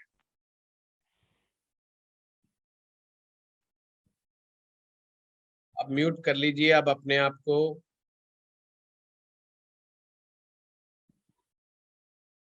अच्छी और काम की बातें मैं आप लोगों को बताऊंगा। नॉन वेज का सेवन अत्यधिक मात्रा में करना और अधार्मिकता, नास्तिकता का व्यवहार करना, और जिनका गुरु मद्दा होता है अगर वो ऐसा काम करते तो उनको बुढ़ापे में बड़ी याद आती है कि तुमने जवानी में बड़े उल्टे सीधे काम करे, और फिर उन्हें ये भी याद आता है कि तुमने तो अपने साथ साथ अपने बच्चों को भी बिगाड़ दिया। उनको भी नॉनवेज खिलाना, मतलब खाना पिलाना सिखा शुरू। अब इसमें नॉनवेज का मतलब प्योर नॉनवेज ही नहीं ना, इसमें नॉनवेज, दारू, उल्टे सीधे काम सब शामिल है भाई गुरु के अंदर। गुरु एक शुद्ध ग्रह है, उसको सतोगुणी सात्विकता वाला व्यवहार उसको पसंद है। तो वो कहेंगे उनके बच्चों को भी उन्होंने धार्मिक बना दिया, तो बुढ़ापे में बेचारे बड़ा पछताते हैं कि यार ये तो हमने जो उल्टे सीधा किया सो किया, अपने बच्चों को और खराब कर दिया अपने साथ साथ। तो ये जो चीज है वो नहीं करने चाहिए। हाँ मैं वो पॉइंट भूल गया ना, देखो लीवर और फेफड़े से संबंधित जो बीमारियां होती हैं ये गुरु की वजह से होती है। श्वास संबंधी तकलीफ आना, फेफड़े खराब हो जाना, खांसी जुकाम टाइप की चीजें हो जाना, ये सब इसी चीज के अंदर आ जाता है। गृह क्लेश कर देना, घर में क्लेश कर देना, ये सब मंदे फल की निशानियां हैं। और क्या मंदे फल की निशानी है? पैसा कमाने में निपुण होना, और हमेशा उन्हें ये एहसास होता रहता है कि तेरे पास पैसा नहीं है, तेरे पास पैसा नहीं है, तेरे पास पैसे की कमी है। खुदा ना खास्ता कभी तू फंस गया तो, धन का क्राइसिस में तो नहीं फंस जाएगा, ये भय उन्हें हमेशा दिमाग में सताता रहता है। जबकि कई बार ऐसा होता है कि पैसा तो कमा रहे होते हैं पर हमेशा धन को लेकर के बड़े परेशान रहते हैं, बड़े काम का उसमें रहते हैं। लाल किताब आपको और भी इंस्ट्रक्शंस दे रही है। क्या दे रही है कि बेशक भगवान ने तुम्हारा ग्रह बिल्कुल ठीक ठाक बिठा दिया इस जन्म में, मान लो बृहस्पति, जो कहते हैं जब परमात्मा की कृपा होती है तो बृहस्पति अच्छी जगह बैठ जाता है, मतलब वो निर्दोष हो जाता है। अगर बैठा है तो तुमने भूल करके भी ऐसे काम नहीं करने जो बृहस्पति को खराब कर दे। तो बृहस्पति को खराब करने वाले काम कौन कौन से होते हैं? लोगों को धोखा देना। चालाकी अलग चीज है, धोखा अलग चीज है? लोगों को धोखा देना, अधार्मिक हो जाना, साधु संतों का अपमान करना, गुरुओं का अपमान करना, ब्राह्मण का अपमान करना, मंदिरों का अनादर करना, धार्मिक स्थानों का अनादर करना या उन्हें हानि पहुंचाना, बड़े बुजुर्गों का सम्मान ना करना, बड़े बुजुर्गों के साथ लड़ाई झगड़ा करना। अब लाल किताब क्या कहती है? भाई ये म्यूट कर ले, रेडमी जी म्यूट कर ले अपने आप को। अब मैं क्या कह रहा था, हाँ, जो आपके घर में बड़ा बुजुर्ग होता है वो बृहस्पति का रूप है साक्षात। अगर किसी को बृहस्पति ठीक करना है तो सबसे पहले बड़े बुजुर्ग के साथ अच्छी दोस्ती करें, उसकी सेवा करें। इवन अगर वो जवान है, उसकी जेब में पैसा कम है, तो अपने जो भी उसको खर्चा मिलता है उसमें से चाहे वो 10 रुपए की चीज ला करके उन्हें दे, उन्हें खिलाए, परंतु सम्मान में, विद रेस्पेक्ट उनको कुछ ना कुछ दे, उनको सम्मान दे, उनको रेस्पेक्ट दे। इस तरह के करने से गुरु अगर किसी भी तरह का खराब भी बैठा हुआ है तो ठीक हो जाएगा। और जैसे जैसे गुरु ठीक होता रहता है कुंडली में, उसके पास 2-3 चीजें बढ़ती रहती। क्या बढ़ता रहता है? ज्ञान बढ़ता रहता है, पैसा बढ़ता रहता है। पर पैसा कैसे बढ़ेगा? जो मैंने बता दिया। गुरु का पैसा कैसे बढ़ता है? सहज गति से आता है, सहज गति से आता है, मतलब हार्ड वर्क से नहीं आता गुरु का पैसा। ज्ञान बढ़ता है, पैसा बढ़ता है और सोसाइटी में रेस्पेक्ट बढ़ती है। जैसे जैसे कुछ अच्छा चला जाएगा। तो मतलब सर ये वो भाग्य के बदौलत सब कुछ कर लेता है। हाँ, ज्ञान, धन और सम्मान, ये चीज बढ़ती चली जाती है। लीवर और फेफड़े बिल्कुल तंदुरुस्त रहते हैं, कोई बीमारी जल्दी से अटैक नहीं करती। अब यही नियम जब लगेंगे, जब मैं आपको वर्षफल सिखाऊंगा। वर्षफल में गुरु को कैसे देखना है जब मैं बताऊंगा, तो यही सब नियम लगेंगे।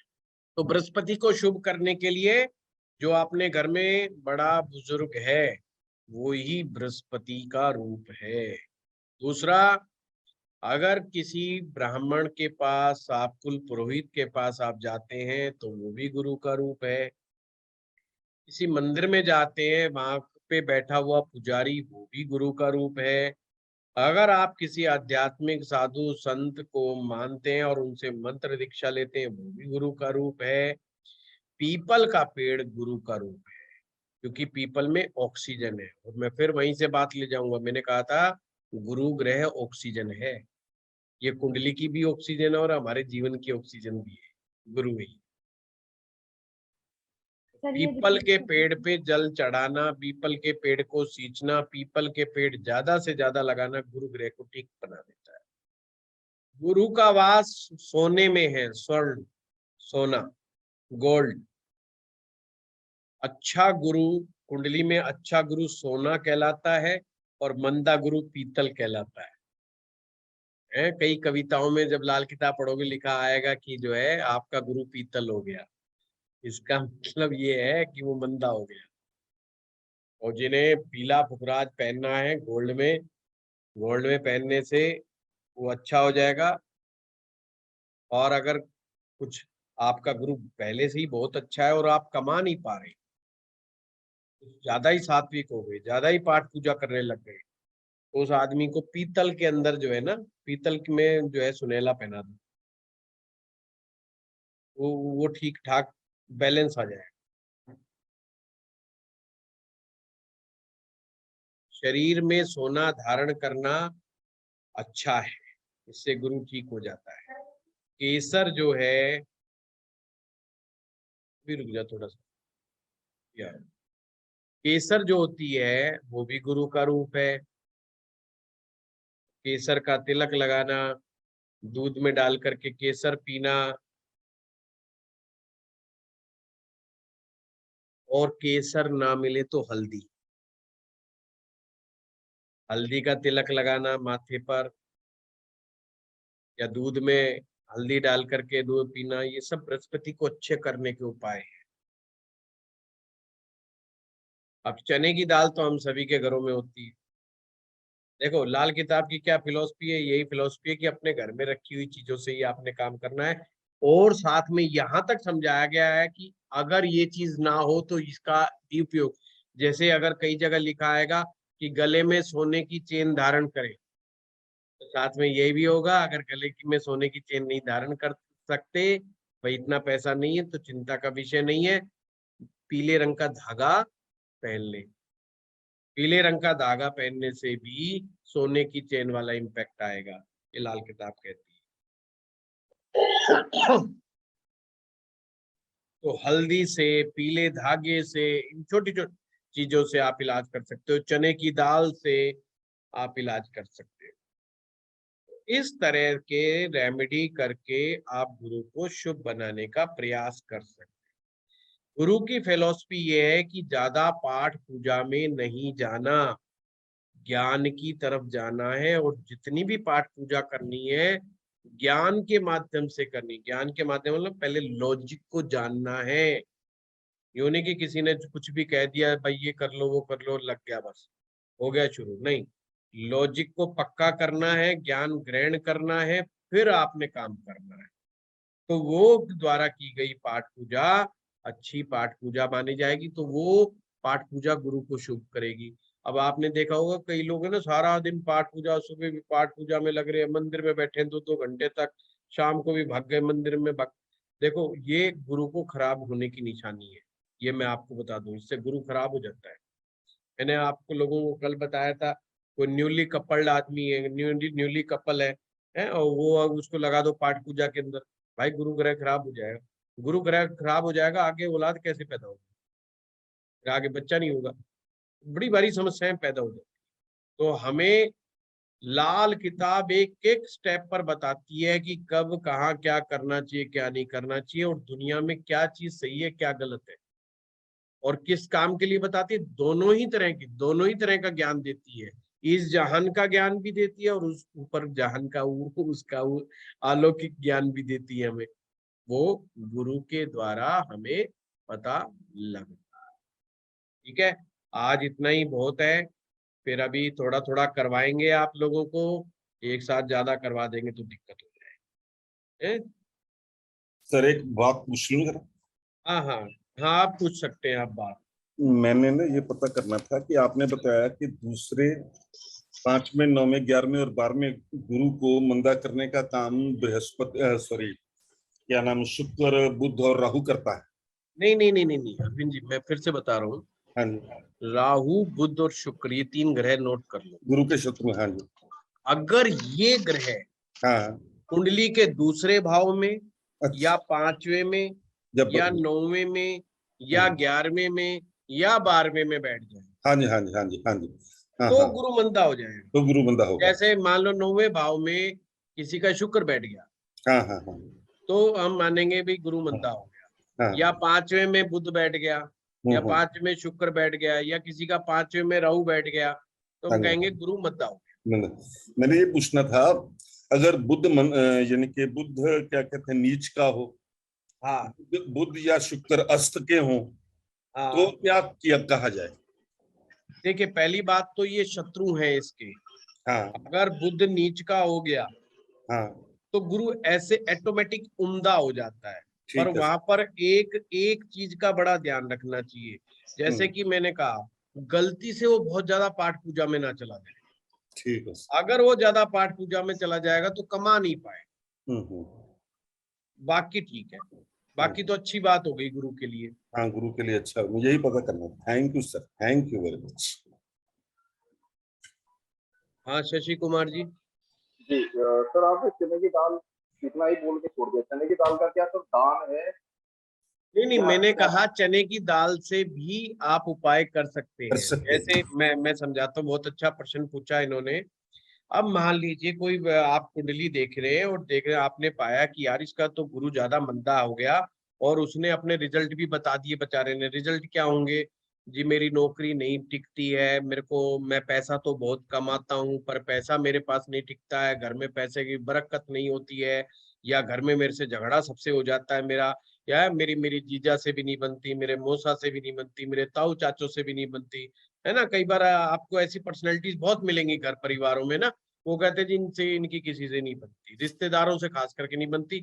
बाहर दुनिया जहान में बहुत दोस्ती बनाए रखेंगे पर रिश्तेदारों से नहीं दोस्ती बनती उनकी। तो ये सब गुरु के कमजोर होने की निशानियां हैं।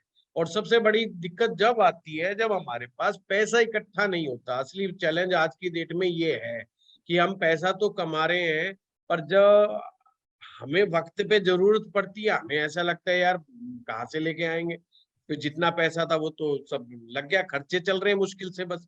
तो खर्चे तो हमारे सारे पूरे हो रहे हैं, खर्चे तो हम चला रहे हैं, पर किसी ने एकदम से 10-20 लाख रुपए की बात कर दी तो भाई पसीने आ गए। तो इसका मतलब पैसा नहीं है, या पैसा इकट्ठा नहीं हो रहा, या भाई बच्चे अब बड़े हो गए, बच्चों की शादियां करनी है, बच्चों की शादियों के लिए पैसा कहाँ से लेके आएंगे, क्योंकि पैसा तो इकट्ठा हुआ ही नहीं अभी तक। तो ये जब समस्याएं आती हैं तो आपको तुरंत सबसे पहले गुरु का उपाय जब स्टार्ट कराना है तो आपने उसको कहना है कि चने की दाल, और चने की दाल में भी 2 नियम बना लो। अगर वो पैसे वाला है तो उसे कह दो 4 किलो चने की दाल किसी भी धर्म स्थान पे दान दिलाना शुरू करवा दो, और लगातार 43 दिन तक करो।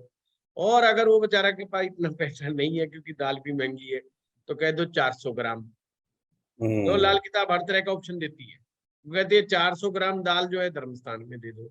अगर जिनके यहाँ पर बहता हुआ दरिया है, जैसे पंजाब का इलाका है, बहुत अच्छा इलाका है, पंजाब में नहरी इलाका है, पानी बहुत मिलता है, नदियां बहुत है, या अपने उत्तर प्रदेश की तरफ भी काफी जगह नदियां काफी अच्छी हैं, या जहाँ आसपास है 5-7 किलोमीटर की दूरी पे नहर है, नदी है। अब लाल किताब में स्पष्ट रूप से लिखा है बहता जल, और बहते जल का मतलब यहाँ साफ सुथरे जल से है कोई नाला नूला मत पकड़ लेना, यानी सारा उपाय टेढ़ा हो जाएगा। नाले को लाल किताब राहु मानती है कि आपने राहु के अंदर बृहस्पति मिक्स कर दिया, किसी ने पीली चने की दाल डाल दी तो राहु और बृहस्पति एक साथ हो जाएंगे, है तो ये फिर मामला और भी खराब हो जाएगा, तो गुरु चंडाल दोष बन जाएगा, तो उपाय नुकसान में तब्दील हो जाएगा। तो बहता साफ स्वच्छ पानी हो, पीने लायक पानी हो, और वो बहता हो, मतलब रुके ना, रुका हुआ पानी भी नहीं। झील भी इस्तेमाल में नहीं करनी है, झील भी या तालाब इस्तेमाल नहीं करना है, ये ध्यान रखना है।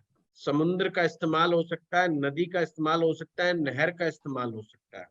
उन्हें कहे भाई 400 ग्राम दाल जो है बहते जल में जल प्रवाह करता है। सर अगर ये भी ना हो तो बहता तालाब झील भी नहीं हो मंदिर तो? मंदिर मंदिर हो, हाँ, कोई मेरे जैसा वो भी ना मिले, मेरे जैसा कोई पंडित जी हो, तो सर किसी नीडी को दे दें तो, है किसी जरूरतमंद को दे दें तो? जरूरतमंद, मतलब सर जैसे दाल है जैसे, तो हाँ नहीं जैसे नहीं जरूरतमंद का मतलब मैं समझ गया विश्वामित्र जी। जो जरूरतमंद का मतलब आप गरीब कह रहे हो, जी तो जी वो शनि के साथ आ जाएगा। वो गरीब जो है इसमें शनि का कारक, यहाँ उपायों में बड़ा ध्यान रखना होता है लाल किताब में। अगर आप किसी गरीब आदमी को दे रहे हो है, या उसको दे रहे हो कमजोर आदमी को दे रहे हो, तो वो दान बृहस्पति का दान खराब दान माना जाएगा, वो बृहस्पति का अच्छा असर नहीं देगा। कितने दिन तक इससे इससे खाना नंबर 2 को ऊर्जा देंगे ना? क्या देंगे? खाना नंबर 2 को एनहेंस करेंगे ना, पैसे के भाव को? नहीं, ये नियम नहीं बताया मैंने। मैंने कहा अगर गुरु मंदा हो तो, अब मंदा होने के तरीके मैंने आप लोगों को बता दिए कि बुध राहु शुक्र से देखो, या कौन से भाव में बैठा है, तो उसमें सूर्य सूर्य चंद्र चंद्रमा से, से हाँ। देखो और मंगल से देखो आप। कितने दिन तक करना है लगातार? 43 डेज का नियम है, अच्छा। और ज्यादा ही हालात खराब है तो 43 वीक्स तक। और सर एक ही जगह पे रोज देना है, एक ही जगह पे रोज? नहीं, जरूरी नहीं। गुरुजी हमने कोई परहेज की भी बात करी थी। कोई पंडित जी पसंद ना आए तो दूसरे पंडित जी पकड़ लो। हाँ, क्या सर करें? जैसे ये उपाय आपने गुरुजी बताया है, जैसे मैंने आपकी कंडीशन के हिसाब से देखा, तो मेरा भी जुपिटर अच्छा नहीं है, मेरे बेटे का भी अच्छा नहीं है, तो अगर मैं ये उपाय करूंगी तो हम दोनों को फायदा होगा। देखो, लाल बड़ा अच्छा प्रश्न पूछा है। लाल किताब ये सहूलियत देती है कि अगर आप नहीं भी कर पा रहे तो आपके ब्लड रिलेशन का कोई व्यक्ति आपके बिहाफ पर वो उपाय कर सकता है, पर उसे उपाय करते समय संकल्प के साथ करना होगा, बस फर्क इतना है। जैसे तो मेरा उपाय क्वेश्चन से ये है। फायदा होता है कुछ परिवारों की। जब आप पूरी कुंडलियां देखेंगे, कोई परिवार ऐसा मिलेगा जिसमें पूरे परिवार का ही बुध खराब है, किसी में पूरे परिवार का गुरु खराब मिलेगा आपस में, है ना, किसी में सूर्य खराब मिलेगा परिवार में। तो पूरे परिवार की कुंडलियां एक दूसरे पर इम्पैक्ट डालती हैं, ये ध्यान रखना। अभी लाल किताब आप आगे पढ़ेंगे ना, जैसे मैंने कल उदाहरण दिया था कि मामा परेशान है तो नौकरी के हालात खराब है, चाचा परेशान है तो नौकरी के हालात खराब है। तो वो कई चीजें जो आपके साथ ऐसी इसमें निकल करके आएंगी, जो रिश्ते नाते आप ठुकरा करके बैठे हुए हैं अपनी ईगो के चलते, फिर आप फोन मिलाएंगे उनसे कि चलो यार चल। और भांजों पर तो खास करके नजर रखना, ये जो भांजे होते हैं ना, कि मामा पर गलत असर डाल देते बोलना। तो ये जो बच्चे पैदा होते हैं इनमें बड़ा ध्यान रखना है। हम तो सोचते हैं वो पैदा उसके घर में हुआ, हमें क्या लेना देना, हमें क्या फर्क पड़ता है। बिल्कुल फर्क पड़ जाता है। लाल किताब कहती है भाई उसकी कुंडली में कोई ऐसी स्थिति तो नहीं बैठी हुई जो आपके मामले में अट जाए, कोई आपको परेशान कर बैठे है। सर कोई ना कोई काम आपका दूसरा ही रोक के बैठा हुआ है और हम खुद ही लगे पड़े। सर अभी मेरा तो पंच क्वेश्चन ये रिप्लेशन है के कि पीछे भागे जैसे थे। मेरा भी गुरु खराब है और मेरे बेटे हैं? का भी खराब है, तो अगर मैं उपाय करूंगी तो हम दोनों को बेनिफिट होगा उसका, मैं ये पूछना चाह रही हूँ। देखिए, मैंने कहा अगर दूसरे के लिए कर रहे हो तो संकल्प के साथ करना पड़ेगा, और खुद के लिए कर रहे हो तो संकल्प की इतनी आवश्यकता नहीं है, सिर्फ उपाय करने से काम। जी सर, तो जैसे बेटे गुरुजी के हाथ हम से दान करा दूं मैं? नहीं कराओ ना, बड़ी अच्छी बात है। अपने बच्चों को सही बनाए। आप है ना, आप लोग डरना बंद करें, पहले तो अपनी औलादों से डरना बंद करें। बृहस्पति कमजोर की ये भी निशानी है कि हम अपने बच्चों से बहुत डरते हैं। बच्चों से नहीं डरना है, डंडा रखा करो, हरियाणवी स्टाइल में बापू बन जाओ, माँ बन जाओ, दो चार जुतियां जतियां खड़काते रहा करो, उन्हें भी एहसास दिलाओ हम भी कुछ होते हैं। ठीक है हैं, सर। हमने बड़ा सर त्याग किया है जैसे तुम्हारे लिए। ठीक है सर।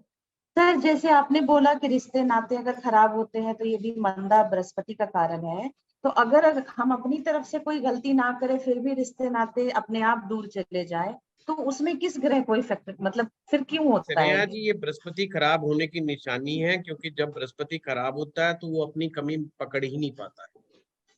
उसको हमेशा यही लगता है कि मैं बिल्कुल ठीक ठाक हूँ और सही सलामत हूँ, सामने वाला ही गलती खा रहा है। ठीक है ना? सर आपने स्टार्टिंग में एक चीज बताई थी, सूर्य और चंद्रमा डिसीजन लेंगे अगर गुरु कौन से भाव में हो? 12 भाव से लेकर 12 के से लेके 5वें 5, 12 से लेके 5 तक। गुरुजी हमने परहेज की भी बात करी थी, प्रिकॉशंस की, तो यहाँ पर भी गुरु के जो उपाय करते वक्त हमें उससे रिलेटेड प्रिकॉशंस लेने हमेशा लेना होगा। प्रिकॉशंस लेना होगा। अगर जिनका गुरु बहुत अच्छा है उन्हें ज्यादा इस बात का ध्यान रखना। देखिए भाई, जिसका खराब है तो खराब है, वो उसमें तो वो जैसा चल रहा है सो चल रहा है। पर हमेशा ध्यान रखिए, आप अपने घर में वो चीज सबसे ज्यादा संभाल के रखते हैं जो सबसे ज्यादा कीमती होता है कि नहीं होता। अगर मान लो हम अपने घर में हीरा लेके आएंगे तो हीरे को हम कोई टेबल पे सजा के नहीं रख देंगे कि लो साहब देख लो, हमने तो 2 कैरेट का हीरा खरीद लिया 5 लाख का, ये देखो हमने टेबल पे रख दिया। वो नहीं रखेंगे, हम उसे ऐसी जगह छुपा करके रखेंगे कि चोर भी ना ढूंढ पाए, उनको भी बेचारों को मशक्कत करनी पड़ जाए। तो क्यों? क्योंकि हमें उसकी बहुत सेफ्टी करनी है। इसी प्रकार से आपकी कुंडली में हर वो ग्रह जो बहुत कीमती है, कीमती का मतलब आपका साथ देने वाला जो ग्रह है, उसको संभाल करके रखने का नियम है, यानी उसको खराब नहीं होने देना है। अगर मान लीजिए किस्मत का ग्रह आपका बृहस्पति है और बृहस्पति आपका बहुत अच्छा भगवान ने दे दिया, और भगवान ने ऐसी मेहर करी कि आपके दादा के पास बहुत पैसा था, क्योंकि बृहस्पति अच्छा मतलब दादा के पास बहुत पैसा, वो दादा आपका नामी गिरामी होंगे आपके दादा, उनके पाप है तो दादा लाई जमीन तो मिलती है, हमें प्रॉपर्टी मिलती है, तो दादा लाई जमीन मिलेगी, प्रॉपर्टी मिलेगी, उनसे रेंटल इनकम जनरेट होगी, तो जब भी तो सहज इनकम आएगी। भाई आप नहीं भी मेहनत कर रहे, नहीं मेहनत करने का क्या मतलब, ब्याज से पैसा आता है, रेंटल इनकम से पैसा आता है, म्यूचुअल फंड से पैसा आता है, शेयर मार्केट से पैसा आता है। मतलब आप यहाँ पे इतना हार्डवर्क नहीं करते तो भी पैसा आता है, कहीं इन्वेस्टमेंट कर रखा है, किसी कंपनी में शेयर खरीद रखे, जब भी तो पैसा अपने आप आ रहा है। तो ये आपके बाप दादाओं ने खरीद खरीद करके आपको दे रखे हैं और आपके पास ऐसी इनकम आ रही है, इसका मतलब गुरु तो आपका बहुत बढ़िया आया है। और ऐसे में आप उल्टे सीधे कर्म करने लग जाएंगे तो बृहस्पति खराब असर होना शुरू कर देगा, और फिर ये आपकी औलाद का, आपका तो गुजारा हो जाएगा, आपका तो बृहस्पति गुजारा कर दे, पर आपकी औलाद में जो आएगा बृहस्पति, वो फिर मंदा असर देने वाला बृहस्पति। तो जो बच्चा आएगा वो मंदे असर वाले बृहस्पति के साथ पैदा होगा, ये ध्यान रखना। और आपका पोता होगा तो बेचारे का और ही कुंडा हो जाएगा। तो ये बड़ा ध्यान रखने वाली बात है। सर आपने बोला कि उसकी 16 साल से पहले फिर हमारी टिकट कट जाएगी ना। हाँ टिकट, हाँ ये भी बहुत बड़ी बात है। मतलब सर वेट करना पड़ेगा। ऐसा है जिसका गुरु बहुत अच्छा है तो दादा के लिए बहुत अच्छी बात है कि दादा की आयु बढ़ जाएगी, मतलब अच्छी रहेगी। गुरुजी यदि किसी ने मतलब दादा देखे ही ना हो अपने, तो ये भी एक इंडिकेशन है कि आपका गुरु खराब है। हाँ दादा का तो सुख ही नहीं मिला, इसका मतलब गुरु फंसा हुआ है। और आप ये अच्छा, एक कमाल की बात, जैसे अभी आप किसी का देख रहे हैं, जो नियम बताएं उनमें से जरूर आपको मिलेगा 100%। ऐसा नहीं होगा नहीं मिलेगा, मिलेगा। सर आपने बोला 10th के गुरु 10th भाव के जो गुरु होते हैं वो नीच के हो जाते हैं। हाँ। तो सर उनका फिर लाल किताब के हिसाब से क्या उपाय करेंगे? फिर उपाय करना पड़ता है, क्योंकि हर के लिए तो अलग अलग उपाय है। सबके लिए अलग अलग है। अभी तो हम चलेंगे, अभी तो और भावों की बात चलेगी। अभी तो स्नेहा जी 12 भाव आएंगे सर, क्योंकि मेरा 10th में है इसीलिए थोड़ा क्यूरियोसिटी ज्यादा है। मेरे गुरु 10th में है। फिर भी अगर किसी का भी फिर भी है, गुरु के और उपाय करो, कोई बड़ा बुजुर्ग ढूंढो, अपनी सास को याद करो, अपने ससुर को याद करो, उनको फोन लगाओ, उनके लिए कोई गिफ्ट। सर ससुर जी तो है ही नहीं, मतलब मेरा भी गुरु खराब ही है ना। मेरे बच्चों ने दादा देखा जो है उनको पकड़ो। हाँ वो तो है, साथ में रहते हैं। उनके आज पैर दबाओ, पिंडलियां दबाओगे, उनकी गैस कम हो जाएगी, पेट की गैस निकल जाएगी, आशीर्वाद देंगे, हो गया गुरु ठीक।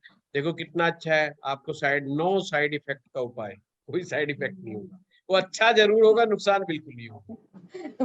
अच्छा एक और उपाय बताता हूँ आपको मैं, बहुत अच्छा गुरु को ठीक करने का। 108 बार गहरे श्वास लें, कॉन्शियस ब्रीदिंग, बस लेते जाओ छोड़ते जाओ, ये भी गुरु को ठीक कर देता है, और ये बहुत अच्छा उपाय है। ये सुना है मैंने, ये सुना है मैंने मेडिटेशन में ये करने, प्राणायाम में।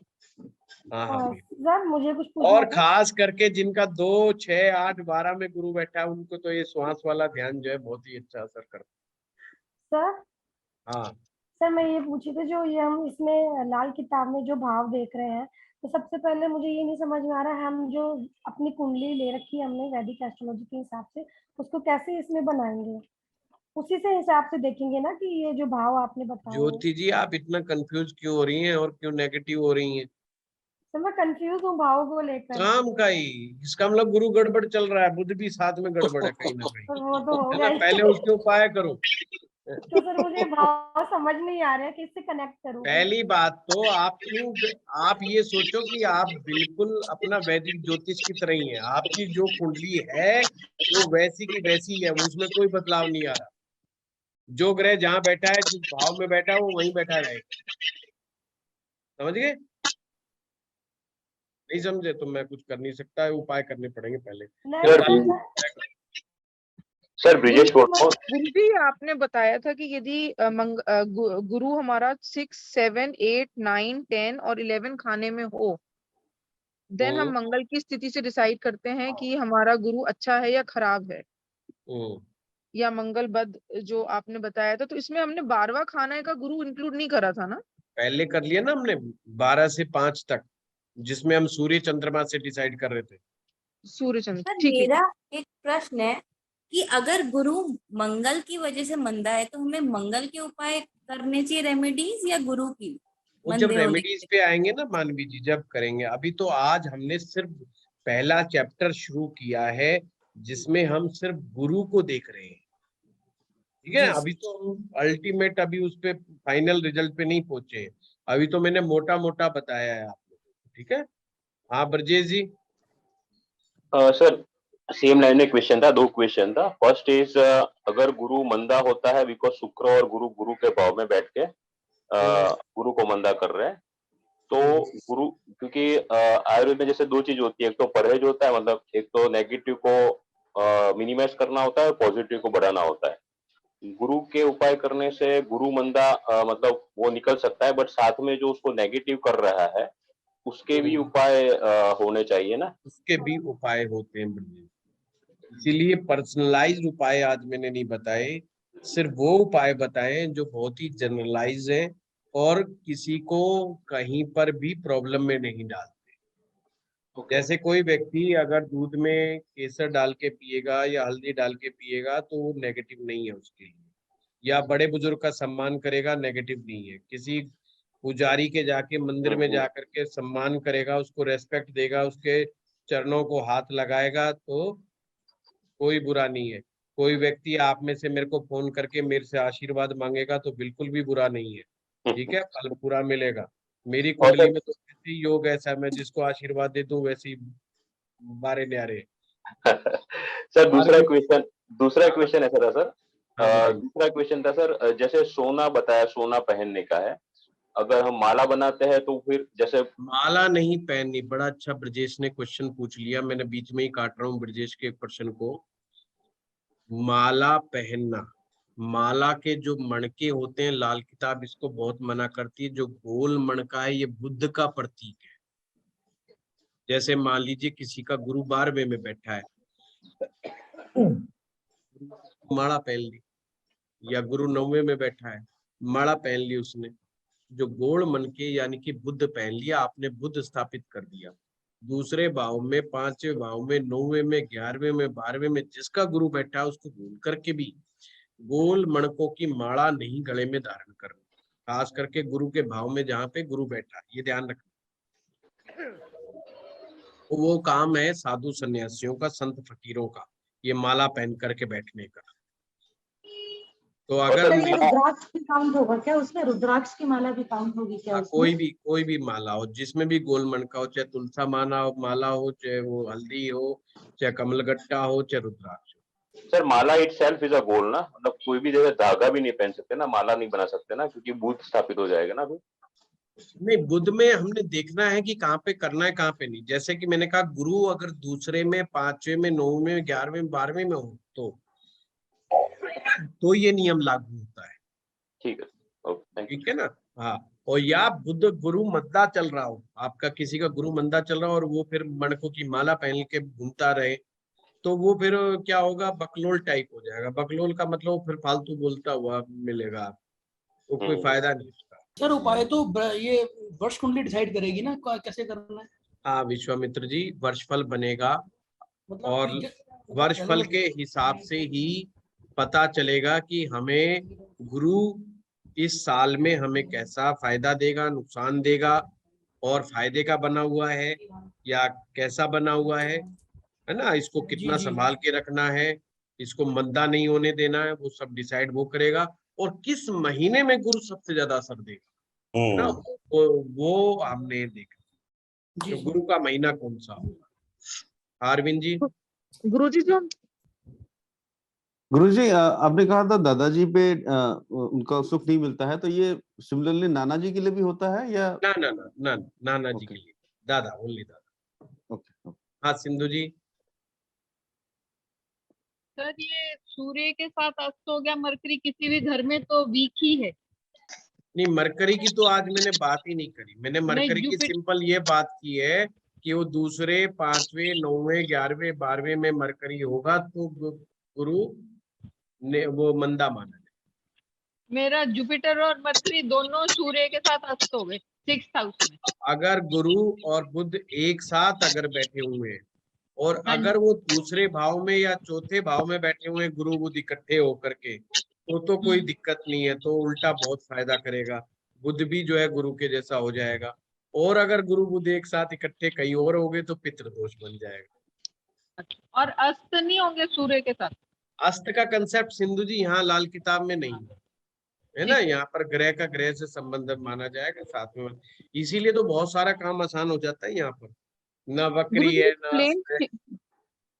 हाँ जो बोलिए। ये प्लेन चेन होती है जो हम गले में पहनते हैं गोल्ड की, तो वो भी हम ना पहने यदि हमारा गुरु 2, 9, 5, 11 और 12वें मैंने भाव नहीं में। कहा, मैंने सोना तो पहना जा सकता है।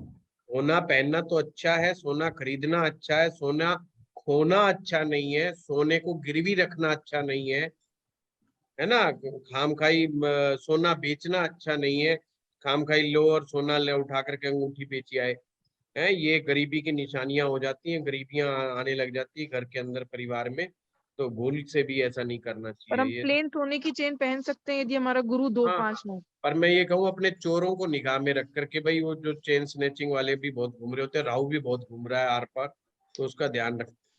कहीं कह दो गुरु जी ने कही थी सोने की चेन पहन लो, है तो मैं तो ये भी कह रहा हूँ पीला धागा पहन लो बेशक है। सर जैसे मैंने पूछा तो आपने बोला तुलसी की माला, रुद्राक्ष की माला, तो जो लोग चैंटिंग करते हैं जैसे कि हरे कृष्णा हरे राम वाले, तो दिन भर चैंटिंग कर सकते हैं। नहीं वो लोग तो पहनते भी है ना वो माला, तो क्या पहनना गलत पहनना गलत। इसलिए आप कभी इनसे हरे राम हरे कृष्णा वालों से कभी भिड़ करके देखो एक बार थोड़ा सा। राहुल कन्वर्ट करने में लगे हुए हैं। राहुल डोमिनेटेड है। तो गुरु से जिनका केतु अच्छा होता है उनका गुरु ऑटोमेटिकली अच्छा हो जाता है। जिनका केतु अच्छा होता है उनका गुरु ऑटोमेटिकली अच्छा हो। हाँ जी भाई, जिसका आसन बढ़िया है, जो सही जगह पर बैठ करके, देखिए गुरु के बैठने की गद्दी जो है, गुरु जो स्थान है, जो गद्दी है, वो केतु है। और एक आदमी किस जगह पर बैठ करके ज्ञान की बात कर रहा है, ये मोस्ट इंपॉर्टेंट है।